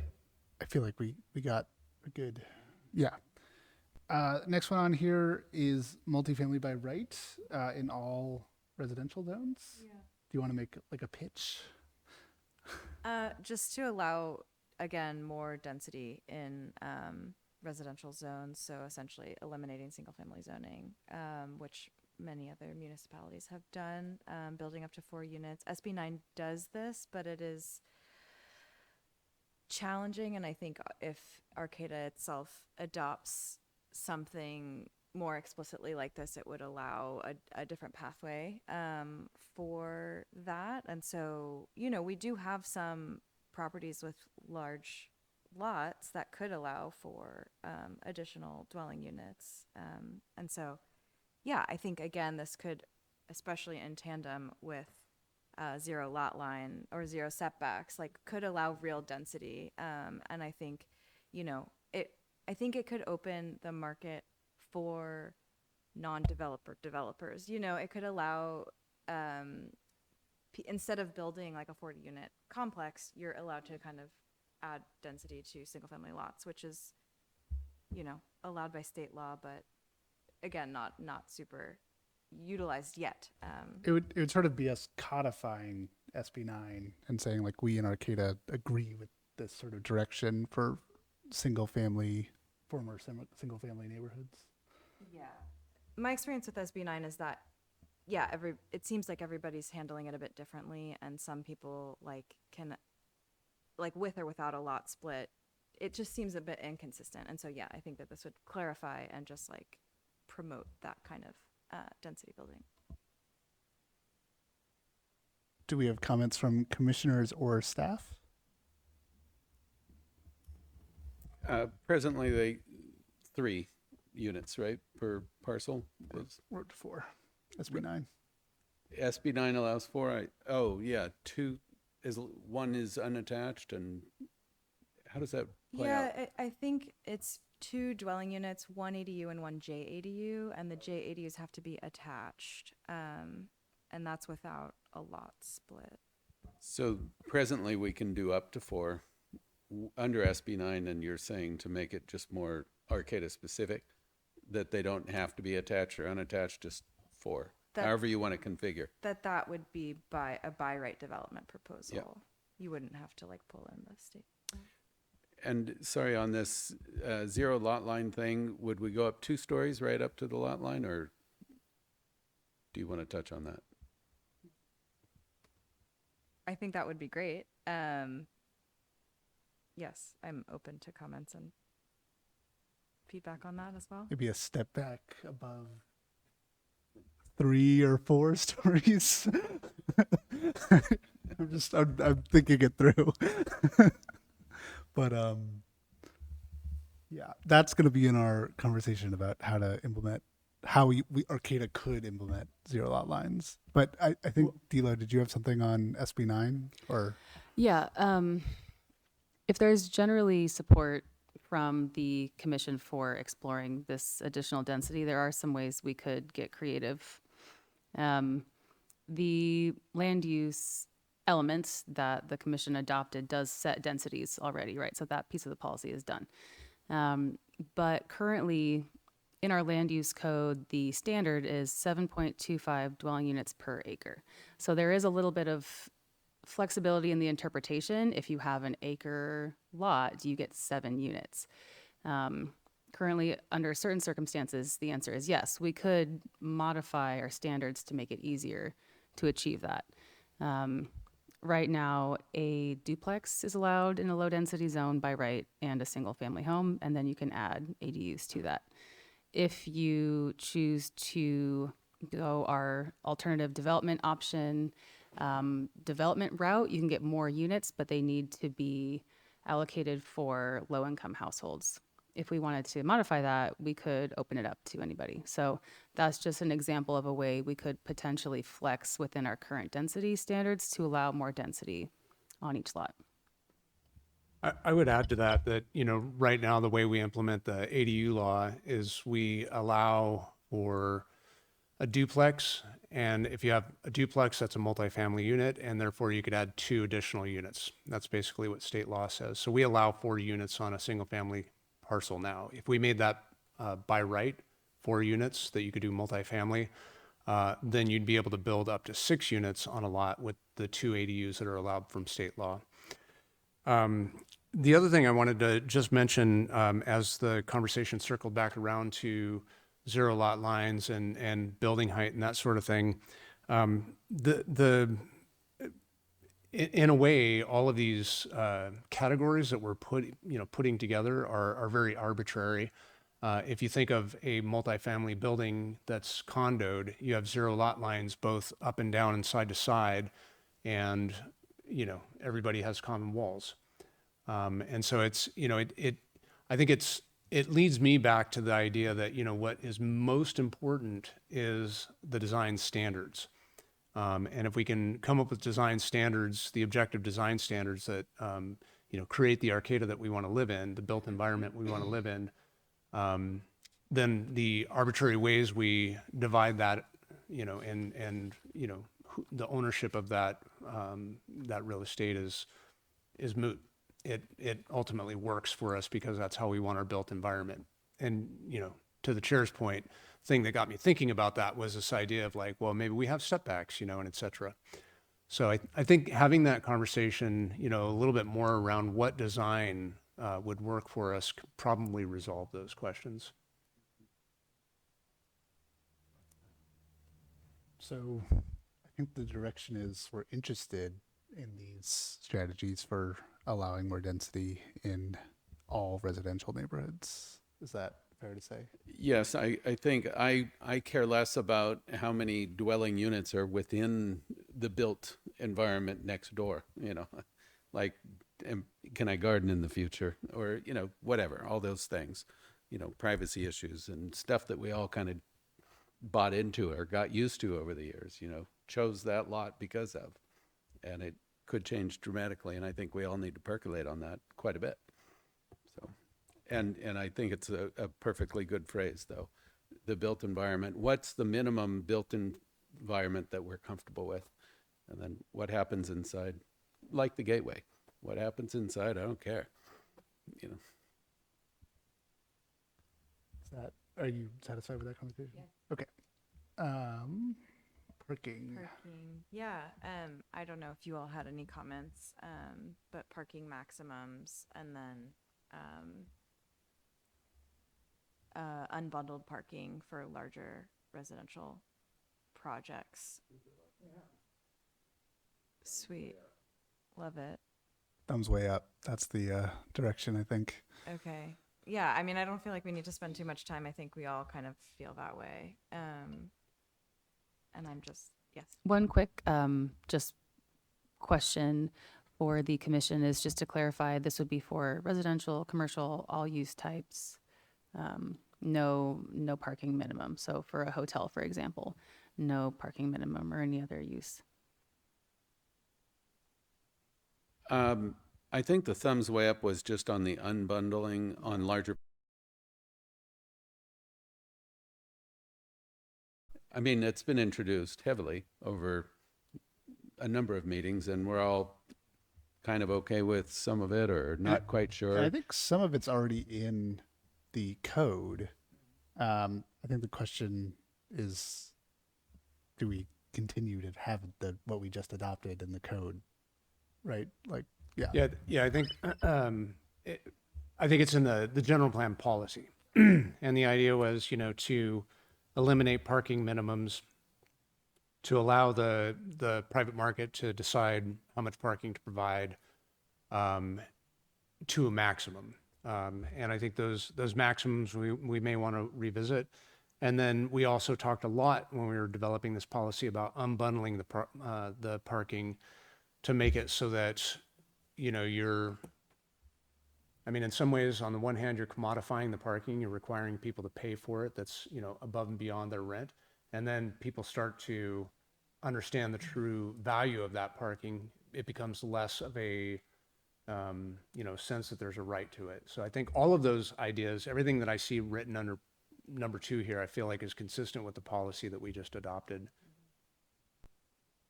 And I think to your point, Chair, some of this exercise is, are we sure we want to do this? And I think staff would recommend, yeah, let's give it a shot. Let's see what happens. Yeah. Yeah, I think it creates a lot of really great opportunity for alternative modes of transit, sponsored by the city, sponsored by the state, sponsored by private company. Like, I think that that's a huge priority I hear in this community. And I think if these are codified, like, let's just see it happen. Yeah, and just to, for information, we essentially eliminated parking requirements on housing projects. And I have not talked to, and that was, in 2024, I've not talked to a single person who's building a housing project that's willing to take us up on that. They all say, I have to have parking. So parking's not going out of style just because we adopted this policy, but we can tweak it a little bit and make sure that there's not over parking situations like we have at, the Uniontown Shopping Center. Or the mall, the Bayshore Mall. And I do think they appreciate the options, they appreciate the flexibility, so. Okay. I think moving to point number 3, the design standards, I, agree with Chair Simmons a lot about the articulation requirements or removing those. And I guess to kind of summarize, I worry about certain design criteria just becoming like a checklist for designers. And then you get boxitecture, you get Lego buildings, you get really unpleasant spaces. And so, I think that and it's like what we're seeing. I mean, I think that this is just what we see with multifamily housing happening across the country. And it's really disappointing. And so I just don't want that to be like, I don't want us like in the adoption or how we like go through complying with SB 330 to just generate that kind of a project. And so again, I kind of look to our consultants and staff for their own background and expertise and comments on this. But, I think that like if we had some alternatives to those, so replacing this articulation with what's called, like what I'm calling public realm performance standards. So like what it's doing to the public space, and creating like a list of ideas that could be benefit there. So I wonder your thoughts on any of those. They would still be heading towards objective standards, of course, right? So somehow it'd have to be described and written, and we'd all have to look at that and see what it looks like or what that means, because this is new stuff. Yeah, it can't be vague. Yeah. So I think the way we hoped it would work is there's like a menu of options, and it's like choose, 2 of these 6 items, and the hope was that would create enough diversity. Do you think maybe we should relook at those and try to add more options, or I'm just trying to, with the objective quality to this that is sort of, I understand what the state is trying to do, but I also know how it limits us a little bit. How do we do that? Yeah, I think I look to staff and our consultants for some ideas here. I think that it could be quite a cumbersome process to come up with a list, and I don't really have a proposal in this exact moment, but I think, they would have to be objective. And, I'm thinking a lot about our community benefits program and how some of those were just like, we just like picked them out of the air over a long period of time with lots of intention.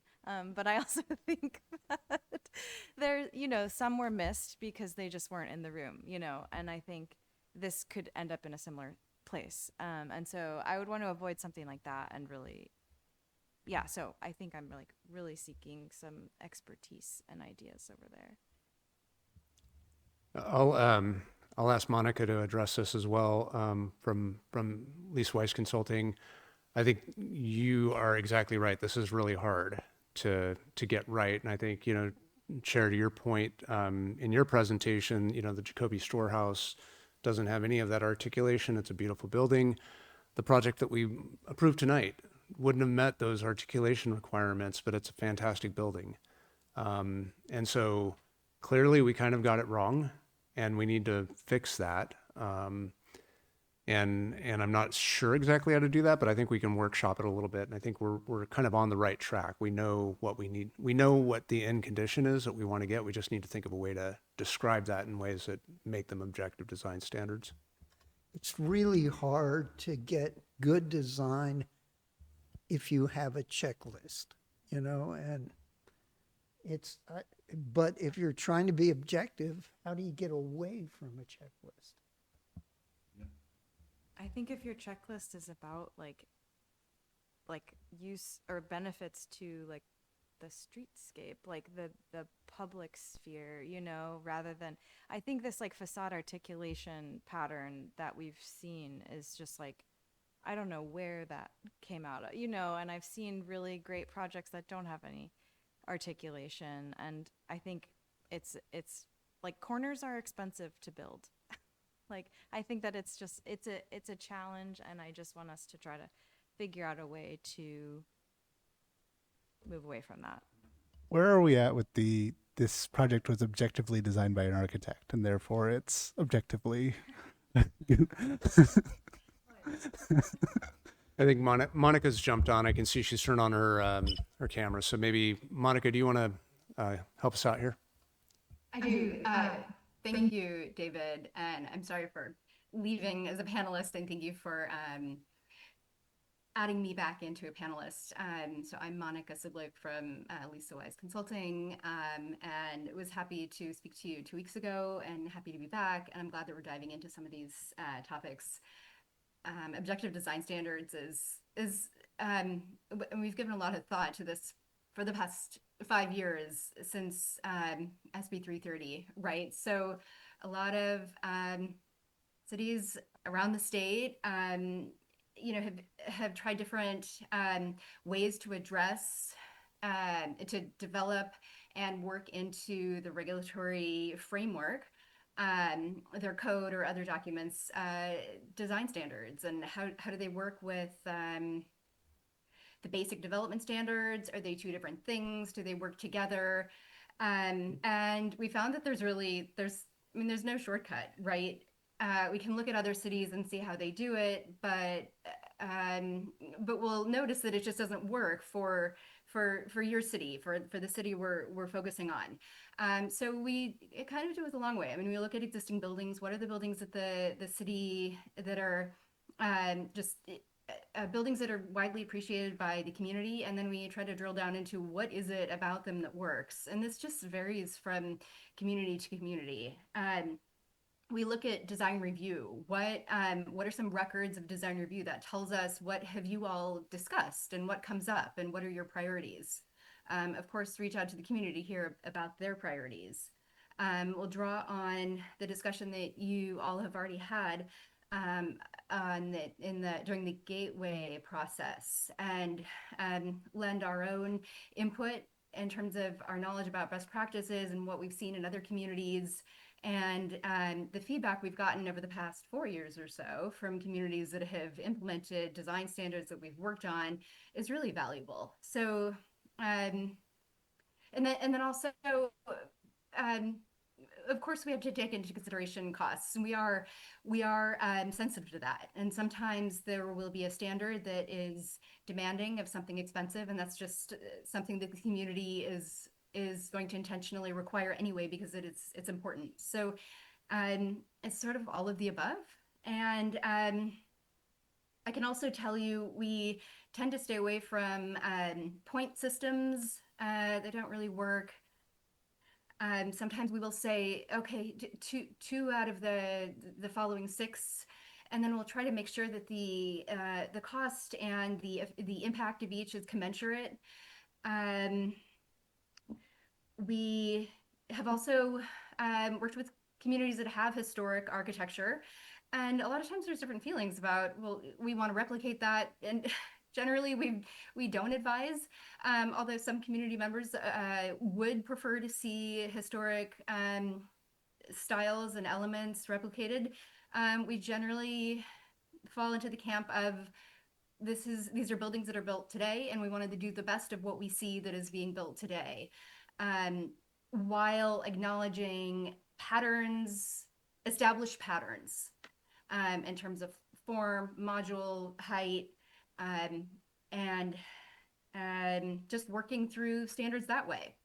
I'll also mention, and I know we were talking about the Gateway area, and then we're going to be looking at the Valley West area and developing a form-based code. So form-based codes are they're the objective design standards that have been around for a long time, because that's sort of the approach. So we'll also be thinking about what are the design standards. We'll be thinking more specifically about specific locations, not just by zone, in the Valley West, and thinking a little bit about the zero lot line discussion earlier.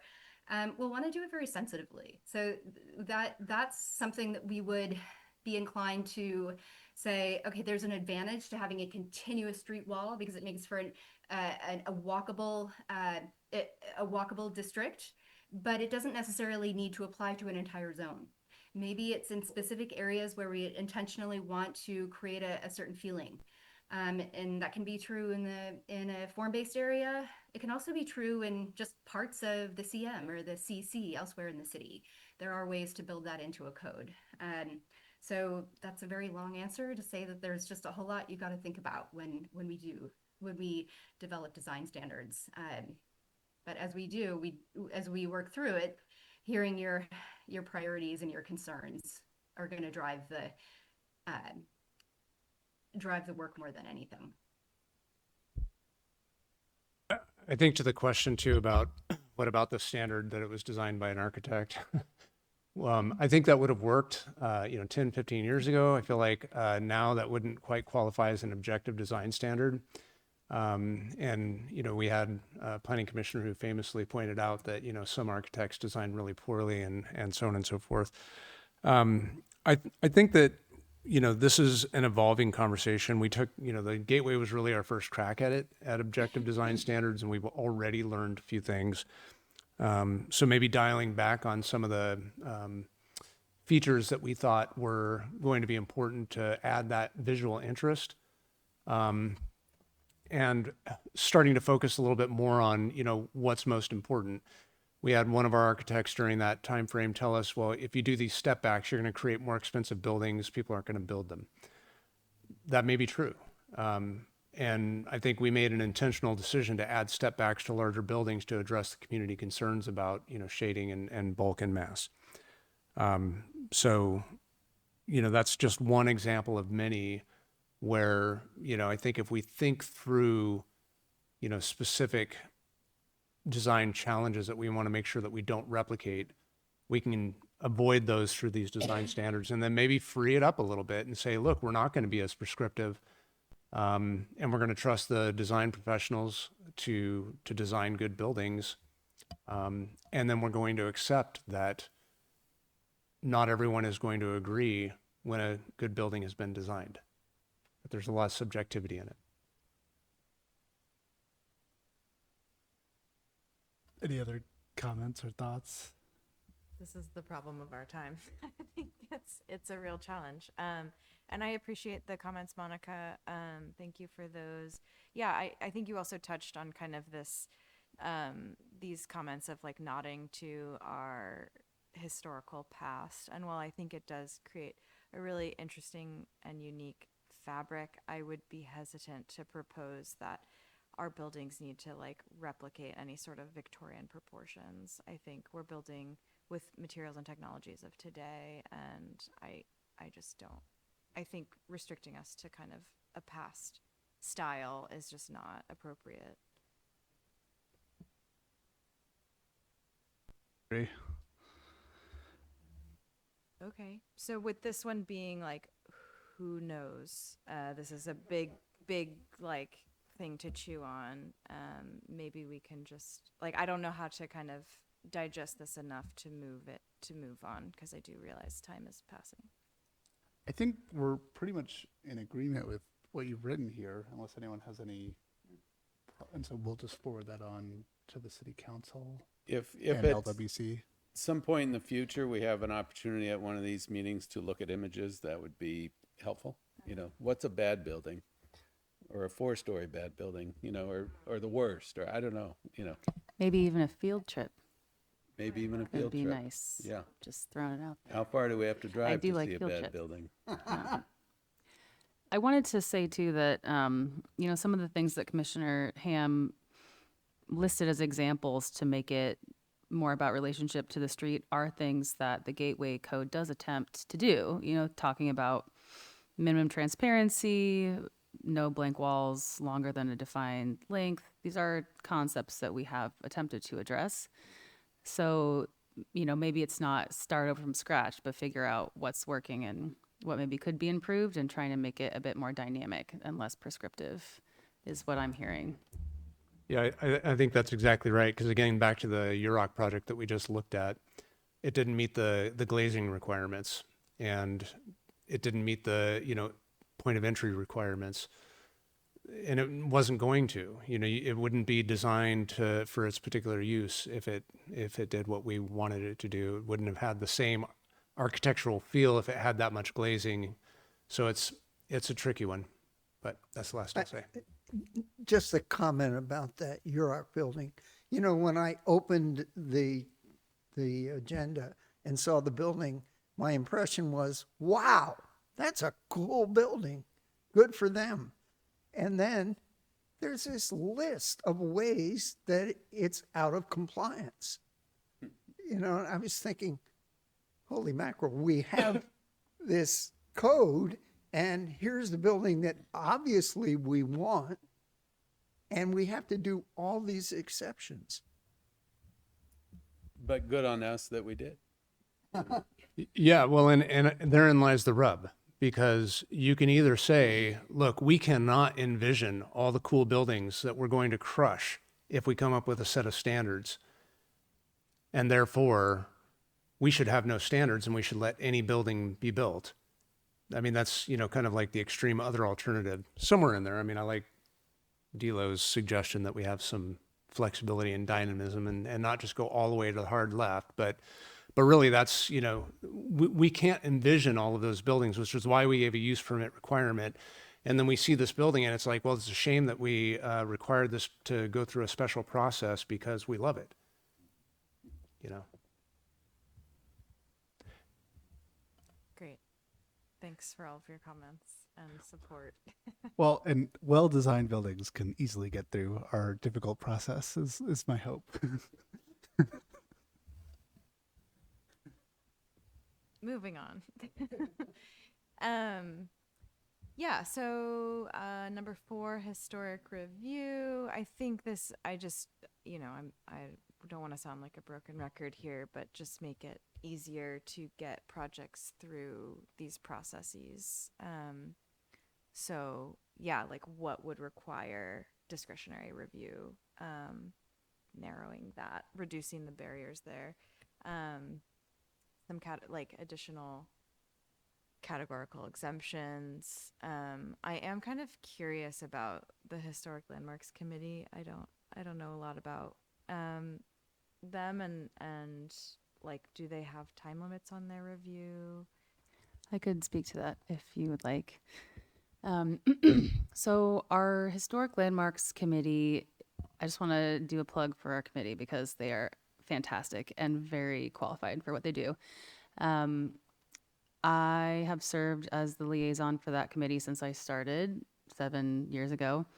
And I've never seen them continue an item or deny a project. They generally are very supportive of flexibility and adaptive reuse.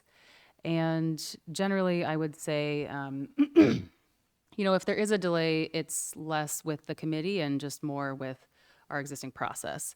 And challenges with making modifications to items that have been listed as features to be preserved associated with that resource. We've had a couple of projects come forward recently, the Whaley House that you mentioned, and then the Rossi project on the plaza as well. Both included features listed to be preserved that the committee was fully in support of being flexible on, and those are brought to you. But again, you know, we had to kind of thread a needle there procedurally because of the CEQA implications. But that is because of the way we have structured our preservation strategy and really not the fault of the committee. I would say one thing that we've been discussing is ways to maybe not create these landmark overlay zones for each resource, so that way we're not having to go through map amendments or, you know, bring these items to the commission or the committee every time, build in that flexibility. But it is, again, also tricky to guide modifications to resources that the city has indicated they want to preserve. And we have a long history of that. So trying to balance those two things is difficult. But we have been discussing ways to make that process more straightforward for applicants while still being, you know, well within the bounds of CEQA for local landmarks. And the plan development overlay, we're looking at trying to find ways to modify that process as well, because it does create this kind of crazy, this crazy process for applicants. I appreciate that.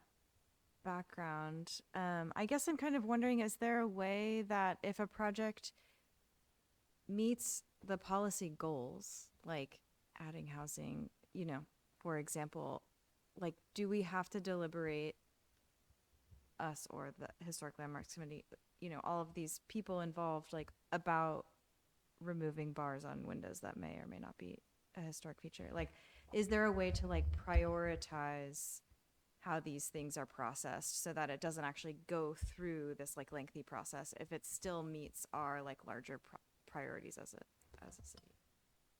Yeah, unfortunately, there are a couple of resource types or processes that, that we get stuck in a CEQA loop on, I guess is how I would describe them. Historic resources are one of the areas where there's actually an exception to the exemptions for CEQA, right? So if you're going to have a negative impact on a historic resource, you have to do an EIR. You cannot take an exception for it. And so our Historic Landmarks Committee has actually been very helpful in moving projects forward that would otherwise require an EIR, because they help us understand how the project meets the Secretary of Interior standards, and then we can qualify for, Class 32 exemption, even if it's modifying something that someone back in the 80s said, hey, this is a feature to be preserved. Typically, traditionally, the most straightforward approach to addressing someone who wants to modify a feature to be preserved is to tell them, well, you can't, or you have to do an EIR. And so you're talking about a really lengthy process. Our Historic Landmarks Committee it's comprised of working professionals, each of whom has way more knowledge and understanding than anyone on staff, arguably anyone in the city, and is an invaluable resource to us in these situations. We could not have just said, look, the Whaley House is doing a good project overall. It's going to benefit the historic resource anyway. Let's just let them do it. We had to go through those procedural steps to verify that we're not impacting a historic resource, and that process built the legitimacy to support the staff recommendation.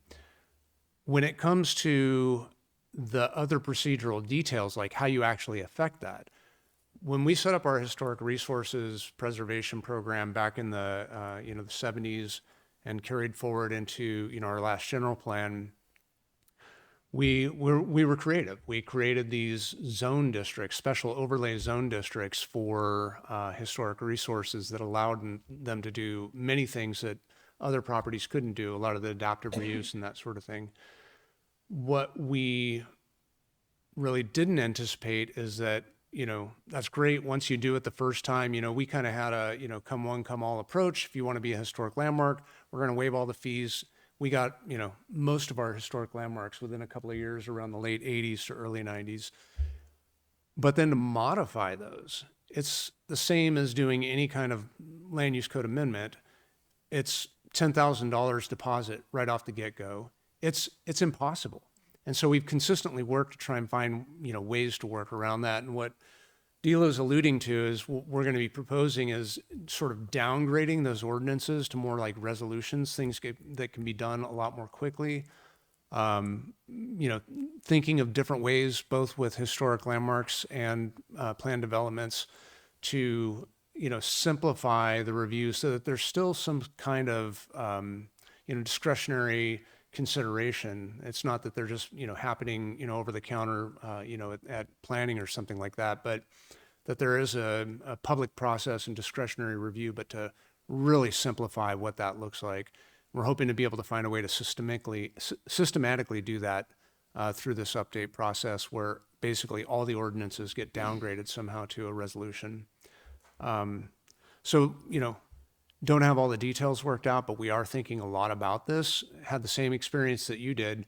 Ultimately, this is a no-brainer project. We want to make sure that it happens, but it's impossibly expensive and complex to get people through that process. So why would they do it? Yeah. And one thing that we also want to be, sensitive to is that some of these processes can be sort of a disincentive for folks to want to landmark their houses too, if it doesn't allow them that flexibility to make the modifications that they want. We could try and drill into some specific ways to avoid that. And the Whaley House was interesting because what they wanted to do was a lot split, and SB 9 explicitly prohibited that. But if we created our own local ordinance that permitted it, it wouldn't have been an issue, right? Under certain circumstances. Or if we had made a smaller lot size, we could have made it so it wasn't an issue. So there are different ways to, approach the problem to avoid some of these issues that folks are running into. I just want to point out, you said the historic committee right now is excellent and, has done a really good job at helping projects get through. But that depends on the people on the committee, and 10 years from now, it's probably going to be different people. So to the extent, I agree with what you said. To the extent that we can codify that so it's easier for historic properties, that would be better than relying on people who may not be here. The point well taken. Yeah, I would just reiterate too, Peter, that two things. One, this is way outside of our hands. This is, a requirement of CEQA. And so we have to go through that process to build that legitimacy. I knew it from the start. Dilo knew it from the start. If we just said, hey, we're going to, shoot this thing up to the planning commission, we're going to fast track this thing, we're not going to get expert input here, we could have been questioned and we would have lost. We would have lost that question. What we did on CEQA grounds, what we did was we navigated the process in a way that created a lot of support for approving the project. So that's point one. Point two is that you're all appointed, they're all appointed. The vibe that we have is reflective of where the council's political mindset is. And so if we were in a different political mindset, if the politics were like, hey, we got to lock this stuff down, we can't let anything happen, none of you would be on this commission, none of them would be on that committee, because they're actively working to get reasonable stuff done, reflecting what, our council, our understanding of what the council wants to see. So those things, I'm not worried about what's going to happen 10 years in the future. If 10 years in the future we're a totally different community that doesn't want to see housing built, then, we'll all be replaced by people who don't want to see housing built. So, we're kind of future-proof based on, the fact that, it's representative, I guess. Democracy is happening right here, right now.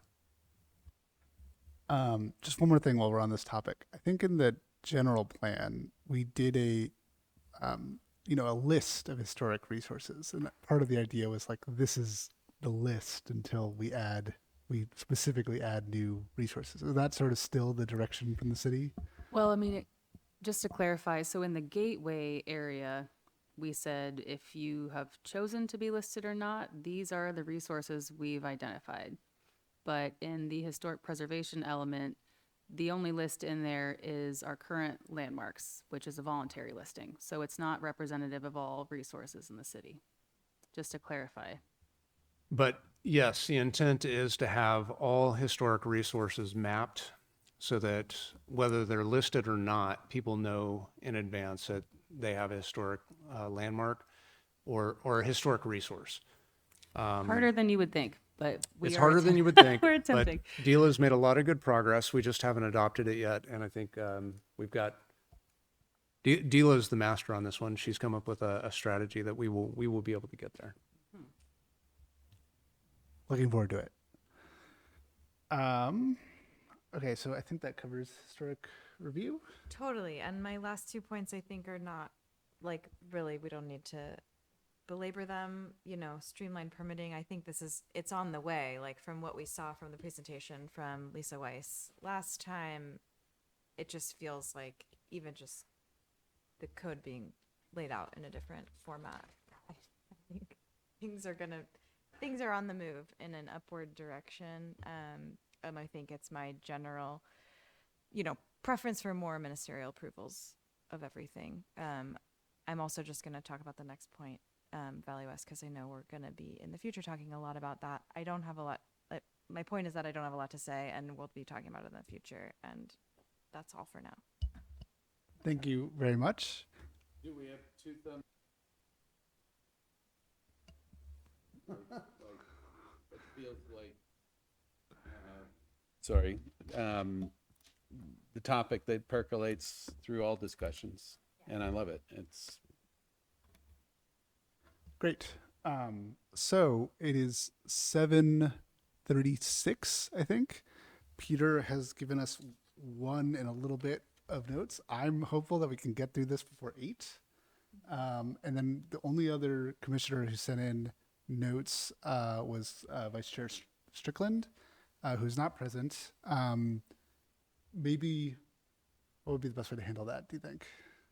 I think, we supply the council with all the materials that commissioners wrote. If you want to write something between now and June 8th, we'll send those as well. I agree. Let's try and get through Peter's. Yeah, let's do comments. Peter's. All right, Peter, would you like to go through each of your? Sure. And I will try to be brief. So I think there's general agreement about neighborhood conservation areas because Matt, you made a comment about that, and I think Ashton made a comment about that too.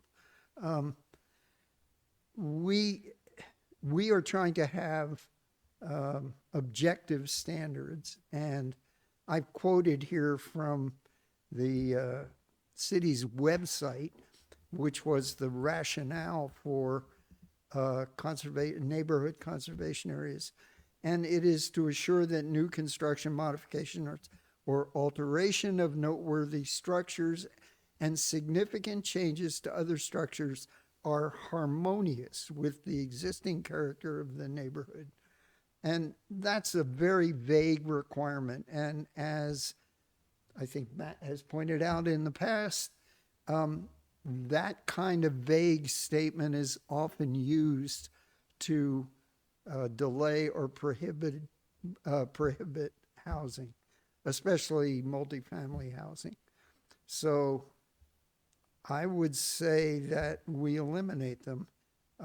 I do think that the Plaza District is kind of unique and small, and I would be in favor of keeping that, but otherwise I think we should just eliminate conservation areas. I totally agree. By definition, they require a whole nother layer of cost and analysis.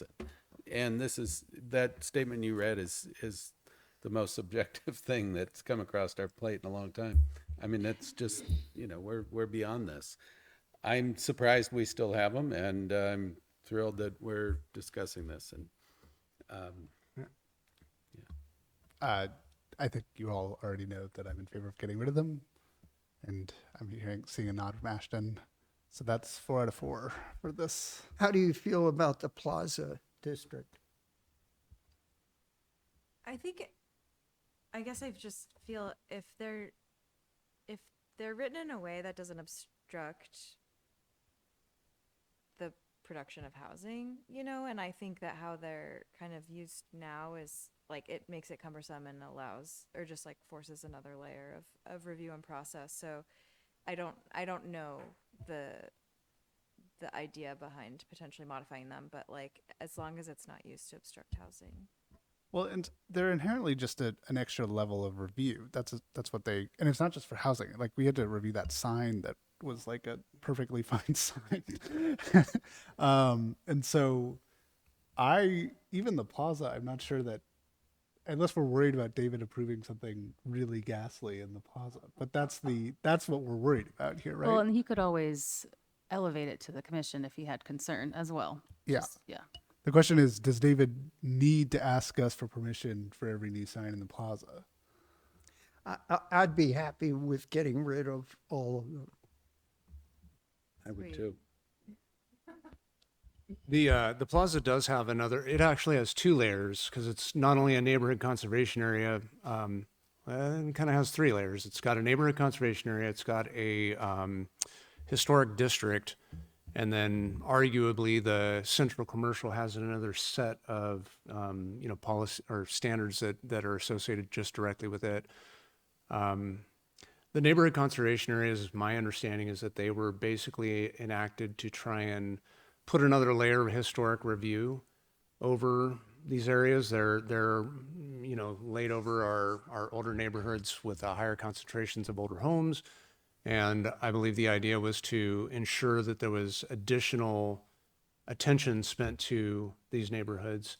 The only reason that we really wanted to avoid dealing with them in the general plan update, frankly, was because we were already, carrying a lot of weight, and there was enough other things to, difficult things to have, conversations with the community about. So staff doesn't have any particular, feelings one way or the other about neighborhood conservation areas. Well, I think you now have direction from us. Maybe we can see that at a future meeting. Okay, onward. Objective design standards. I think we've made a lot of progress. The Gateway area was our first crack at it. Now we're looking at Valley West, and my question is, why aren't we doing this citywide? Why are we doing it piecemeal, neighborhood by neighborhood? I think the intent is to have a set of objective design standards that apply broadly, but that there's a special opportunity in the Valley West that we're trying to take advantage of by having a form-based code that's tailored for that area. 7-story buildings are allowed in the Gateway Hub. They wouldn't be appropriate everywhere in Arcata. And so, defining areas where there's allowable higher density, and specifically what the design of that higher density might look like, is why we're approaching the Valley West slightly differently. But yeah, the intent really is to come up with objective design standards that we can apply broadly, ultimately. And there is policy in the general plan to even adopt objective standards for single-family development. So there would still be ways to apply objective design standards citywide. It just might be in these areas, like you said, David, that there would be a need for something that's more specific because of maybe allowances and increased density or intensity that might not be allowed in other areas of the city. Is that the plan, that after we do Valley West, we look at the whole city? I mean, is there a future beyond Valley West? Yeah, so for objective design standards citywide, yes, there's a future beyond Valley West, in addition to Valley West. But there's just been years and years of policy for these priority infill areas, right? Based on our last housing element through our general plan. That doesn't mean it'll always be that way. It could change over time, but that's the current thrust, is to focus on those areas first. I think our next housing element might have to look at some more areas for infill housing, potentially. Okay, moving along. Community benefits. So I know, I was there. We worked, well, the staff did a great job, and we worked long and hard on the community benefits program. And it always seemed to me, I'm speaking personally now, that no one would ever use them because of the state's density bonus program and the similarity in the number of units. I mean, it was a trifle difference between the community benefits program, which was more difficult and more expensive than the density bonus program. So my question is, do we really need it? And should we scrap it? What is the cost to having it there if no one ever uses it? Like, we already did all the work, right? So it'd be vestigial maybe, but it wouldn't hurt us, right? It's just a sign of all that effort we put in. But and then, hey, maybe someday someone will use it, right? Maybe the state will change state density bonus law. That's also another thing, right? I kind of want to hear from our consultant on that comment. Whether or not, like, yeah, are other municipalities like continuing to develop and maintain their community benefits programs? We have discussed it. So yeah, I think Monica could probably speak to that. Sure. Yeah, the nature of community benefits programs and how they work, of course, changes when state law changes. I can tell you that just reading through the community benefits program that's included in the gateway plan and the code, it looks to me like it's really geared toward residential mixed use, and the intent is for it to be used to provide benefits and encourage residential. So I guess the way I would frame it is that it makes sense for residential when the base standards like limit development, so that the city then has something that it can sort of loosen in exchange for benefits, things that benefit the community, right? But our standards aren't like that. So we have no maximum density. We don't have restrictive height limits. So most cities that we've worked with, community benefits programs really apply just to non-residential development, to office buildings, to non-residential, just to make sure that the developers just to provide an incentive for developers to do something on-site, open space, childcare uses. I mean, anything, you know, the list can be whatever. But that tends to work better in concert with the standards that we're complying with because they come from the state, and density bonus. It just tends to work better. That's our thought on reading the community benefits program that you have.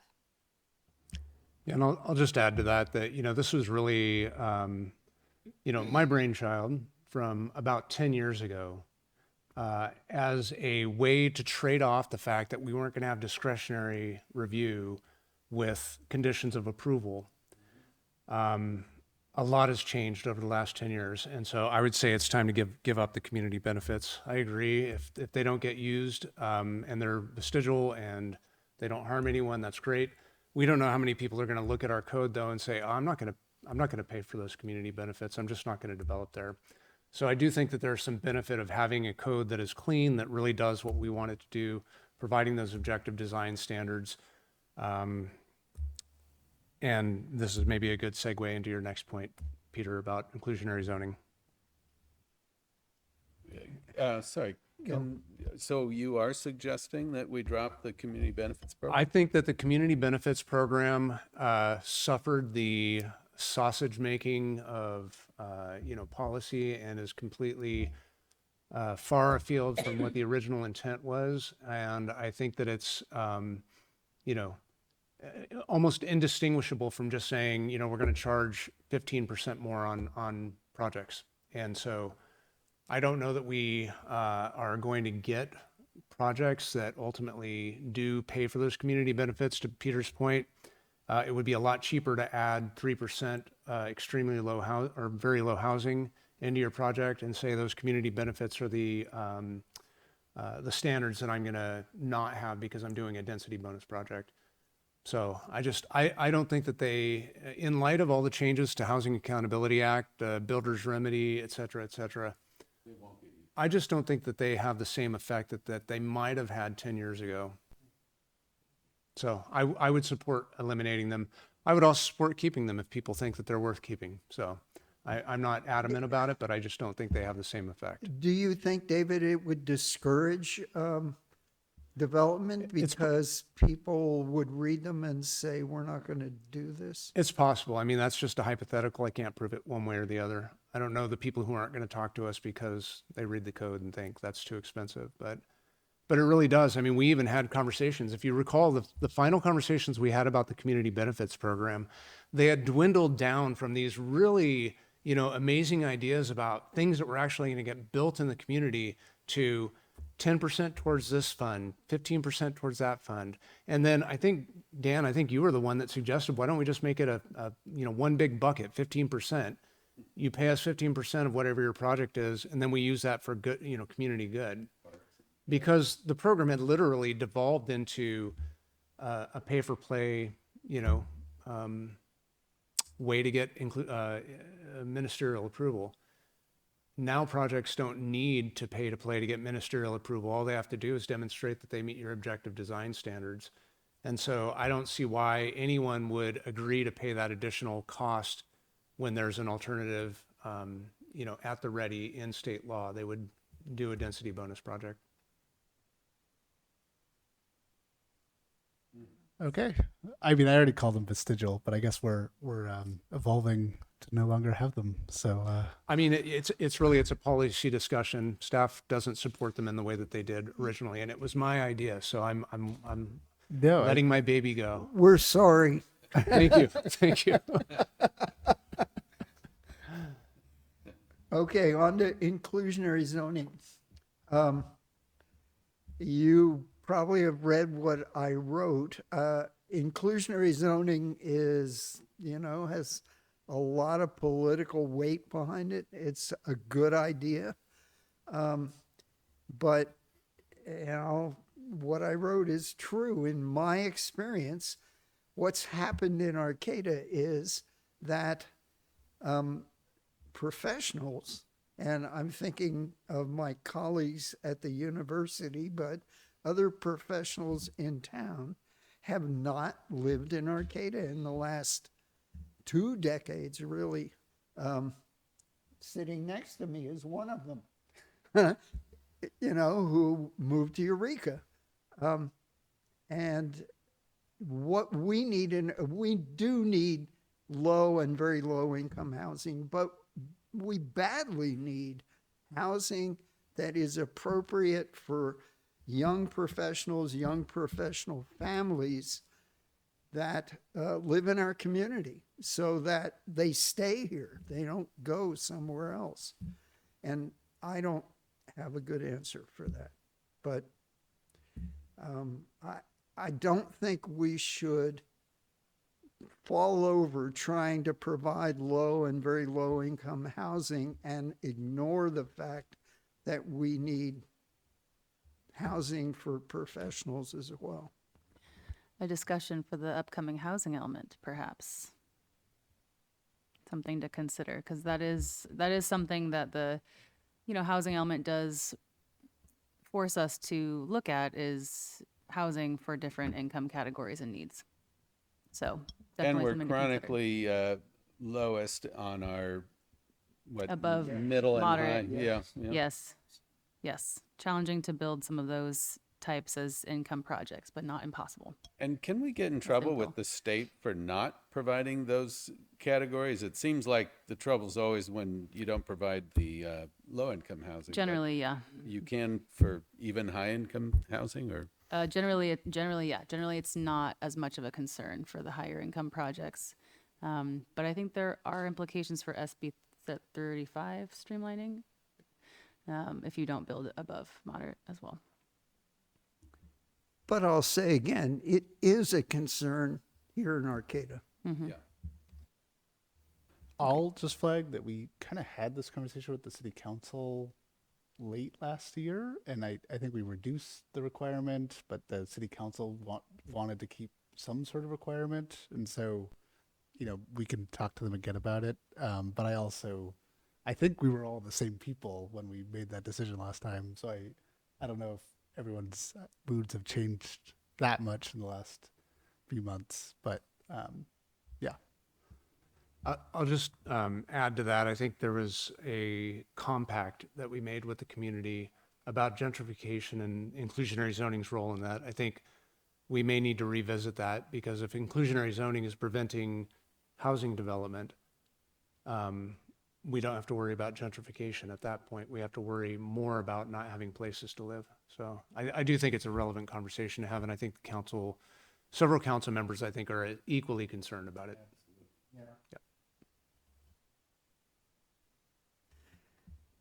Indoor bike parking. I think it's a great idea. I think that having one bike parking spot for each bedroom is a fine idea, and I think we should support it. Strongly seconded. Yeah, and where are we on that one? I don't remember. Like in the gateway, isn't there quite a bit of? There's a requirement in the gateway code that one indoor secured bike parking space be provided for each bedroom. And staff has some concerns about that. I personally and professionally have concerns about the impact that may have on housing development as well. We have one project to date that has built bike parking, not because it was a requirement, but because they thought the community wanted it, and it's not used right now. And I think they've had some theft issues because it's like one open space, and providing each individual bedroom its own bicycle parking locker would, take some significant space resources that could otherwise go towards housing, or open space or other community needs. So I think it's a live conversation. I hear that, there's some folks on the commission that really want to see it. I think that y'all should have that conversation again with the council. Is there currently a proposed like minimum number of units where this would become a requirement, or is it the proposal that It's just right now, the way that it's written, it's just if you build housing, you have one indoor locked space per bedroom, and that's a space roughly, bike locker is what, like 2.5 feet by about 10 feet or so,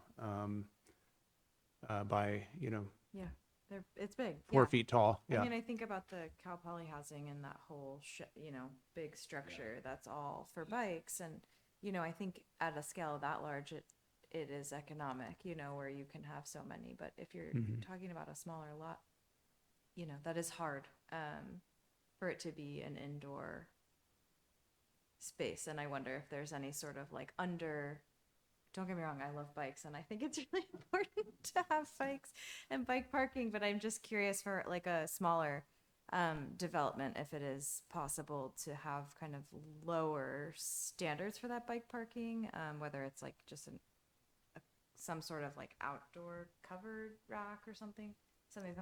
I don't know. I guess I need to better understand. I used to live in an apartment in Arcata, and the apartment had individual parking spaces for cars, and 2 of those parking spaces had been converted into a bike locker that had like 30 bikes in it, because that's how many bikes you can fit in 2 car parking spaces. And so I know that it takes up space, but I think as we are getting rid of, hopefully, all of this car parking, it's okay to have a little bit of that space that we just freed up go to bicycle parking. I think also with, taller buildings, like we've talked before about, people are going to like store it in their rooms, but like, do you want like the bike going up and down the elevator and that kind of thing? Like, I worry that we're going to try to build the like bikeable, walkable place and then not have places for people to put park bikes. and bike and that sort of stuff. And I know we're in a transition, and so that's like, there's like a, but yeah, that's my, It's I think it's something that, maybe warrants more conversation. I mean, I would feel distraught if I lived in an apartment building and didn't have a place to park my bikes. I have more than one bike, and so I totally empathize, but I also would not park my bikes anywhere where other people had access to them, because I feel like they, wouldn't be safe. Even if it was indoor to the building, so I'm, A railing. It's got to be locked. well, no, it does have to be locked. And again, I've had, many bikes, and I've had many bikes stolen in my life. They have these, you can get an angle grinder from Harbor Freight for $20 that is going to generate, thousands of dollars worth of stolen bikes for you. You can cut through the most expensive bike lock like it's butter with those things. And so I think that when people have, the expectation that they're parking a bike in a safe, secure place, and maybe I'm just misunderstanding the impact or the idea here, but I was thinking it was like, I have a place to put my bike. And if I didn't, and I lived in an apartment building, I would find a place to put the bike inside my apartment because I wouldn't trust it to be out in the open. I can park my car. A car is a lot harder to steal than a bike. I can park my car in a parking spot. I could park 10 bikes in a parking spot, the same space.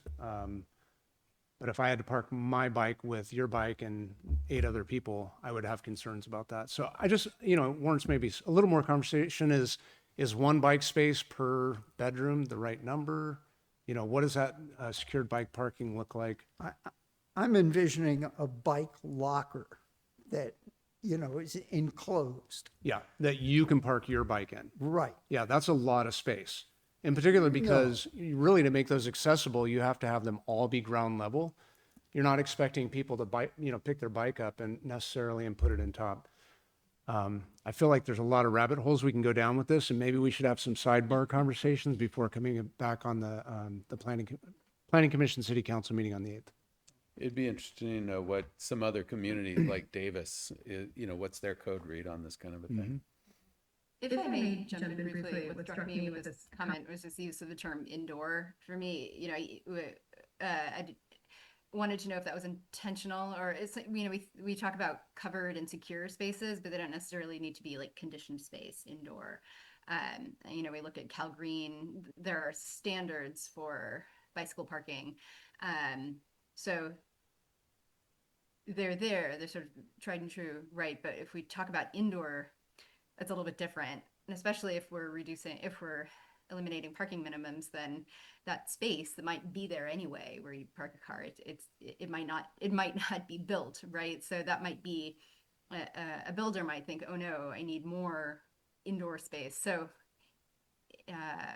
if it's consistent with the intent, you might want to change that to covered and secured. If there's an overhang, and then the wall of bikes can be parked against it, and maybe there's a gate, but it's not really indoor.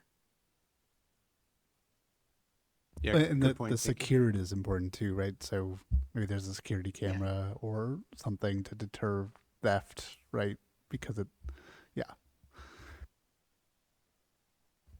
And I also just want to say that, like, as we're moving into a lot more people having like electric bikes and cargo bikes, like the size requirements for these, so I think just like considering what is optimal and all of that. do you want to go on to your next one, Peter? Yeah, my last one is wood burning stoves. You already heard some of my polemics about this. I think wood burning has to end eventually in Arcata. And I realize that we have a long history, we live in a forested area. We have a long history of using wood for heat in Arcata. But I quote from the air quality element, this community values clean air, and wood smoke is not clean air. And it's particularly dangerous to health, especially the small particles, the PM 2.5s. And if you've lived in Arcata long enough, you realize, and I can remember many days walking to the university on a winter day, and the smoke is just sitting on the city, and as the sun is rising, you can just see this layer of wood smoke. So we're all breathing it. And it's not healthy. And I'm glad that we're eliminating wood stoves in new construction, but we should eliminate them I think we should eliminate them as a replacement technology too. If you're trying to replace your old wood stove, you should change to a different form of heat, either a heat pump or a gas heater. Either one, a gas heater is still contributes to climate change, but it's way better for our health.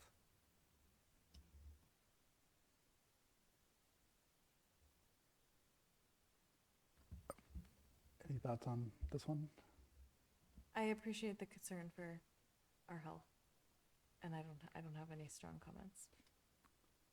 I'm remembering back to this conversation because I think there were concerns about replacing an existing appliance in this way.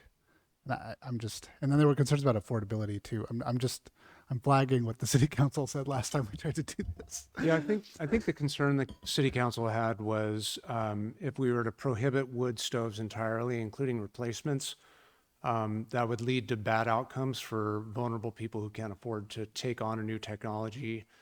They would either, leave their existing wood burning stove that isn't functioning well and creating poor indoor air quality, because they know they can't replace it, that people would basically try and, skirt the rules and get them installed without the benefit of a building permit. And we wouldn't know about them because they, couldn't afford other technologies. I think that was kind of one of the primary concerns. So allowing people to replace a stove if it's failing, but not allowing new construction to include a wood stove.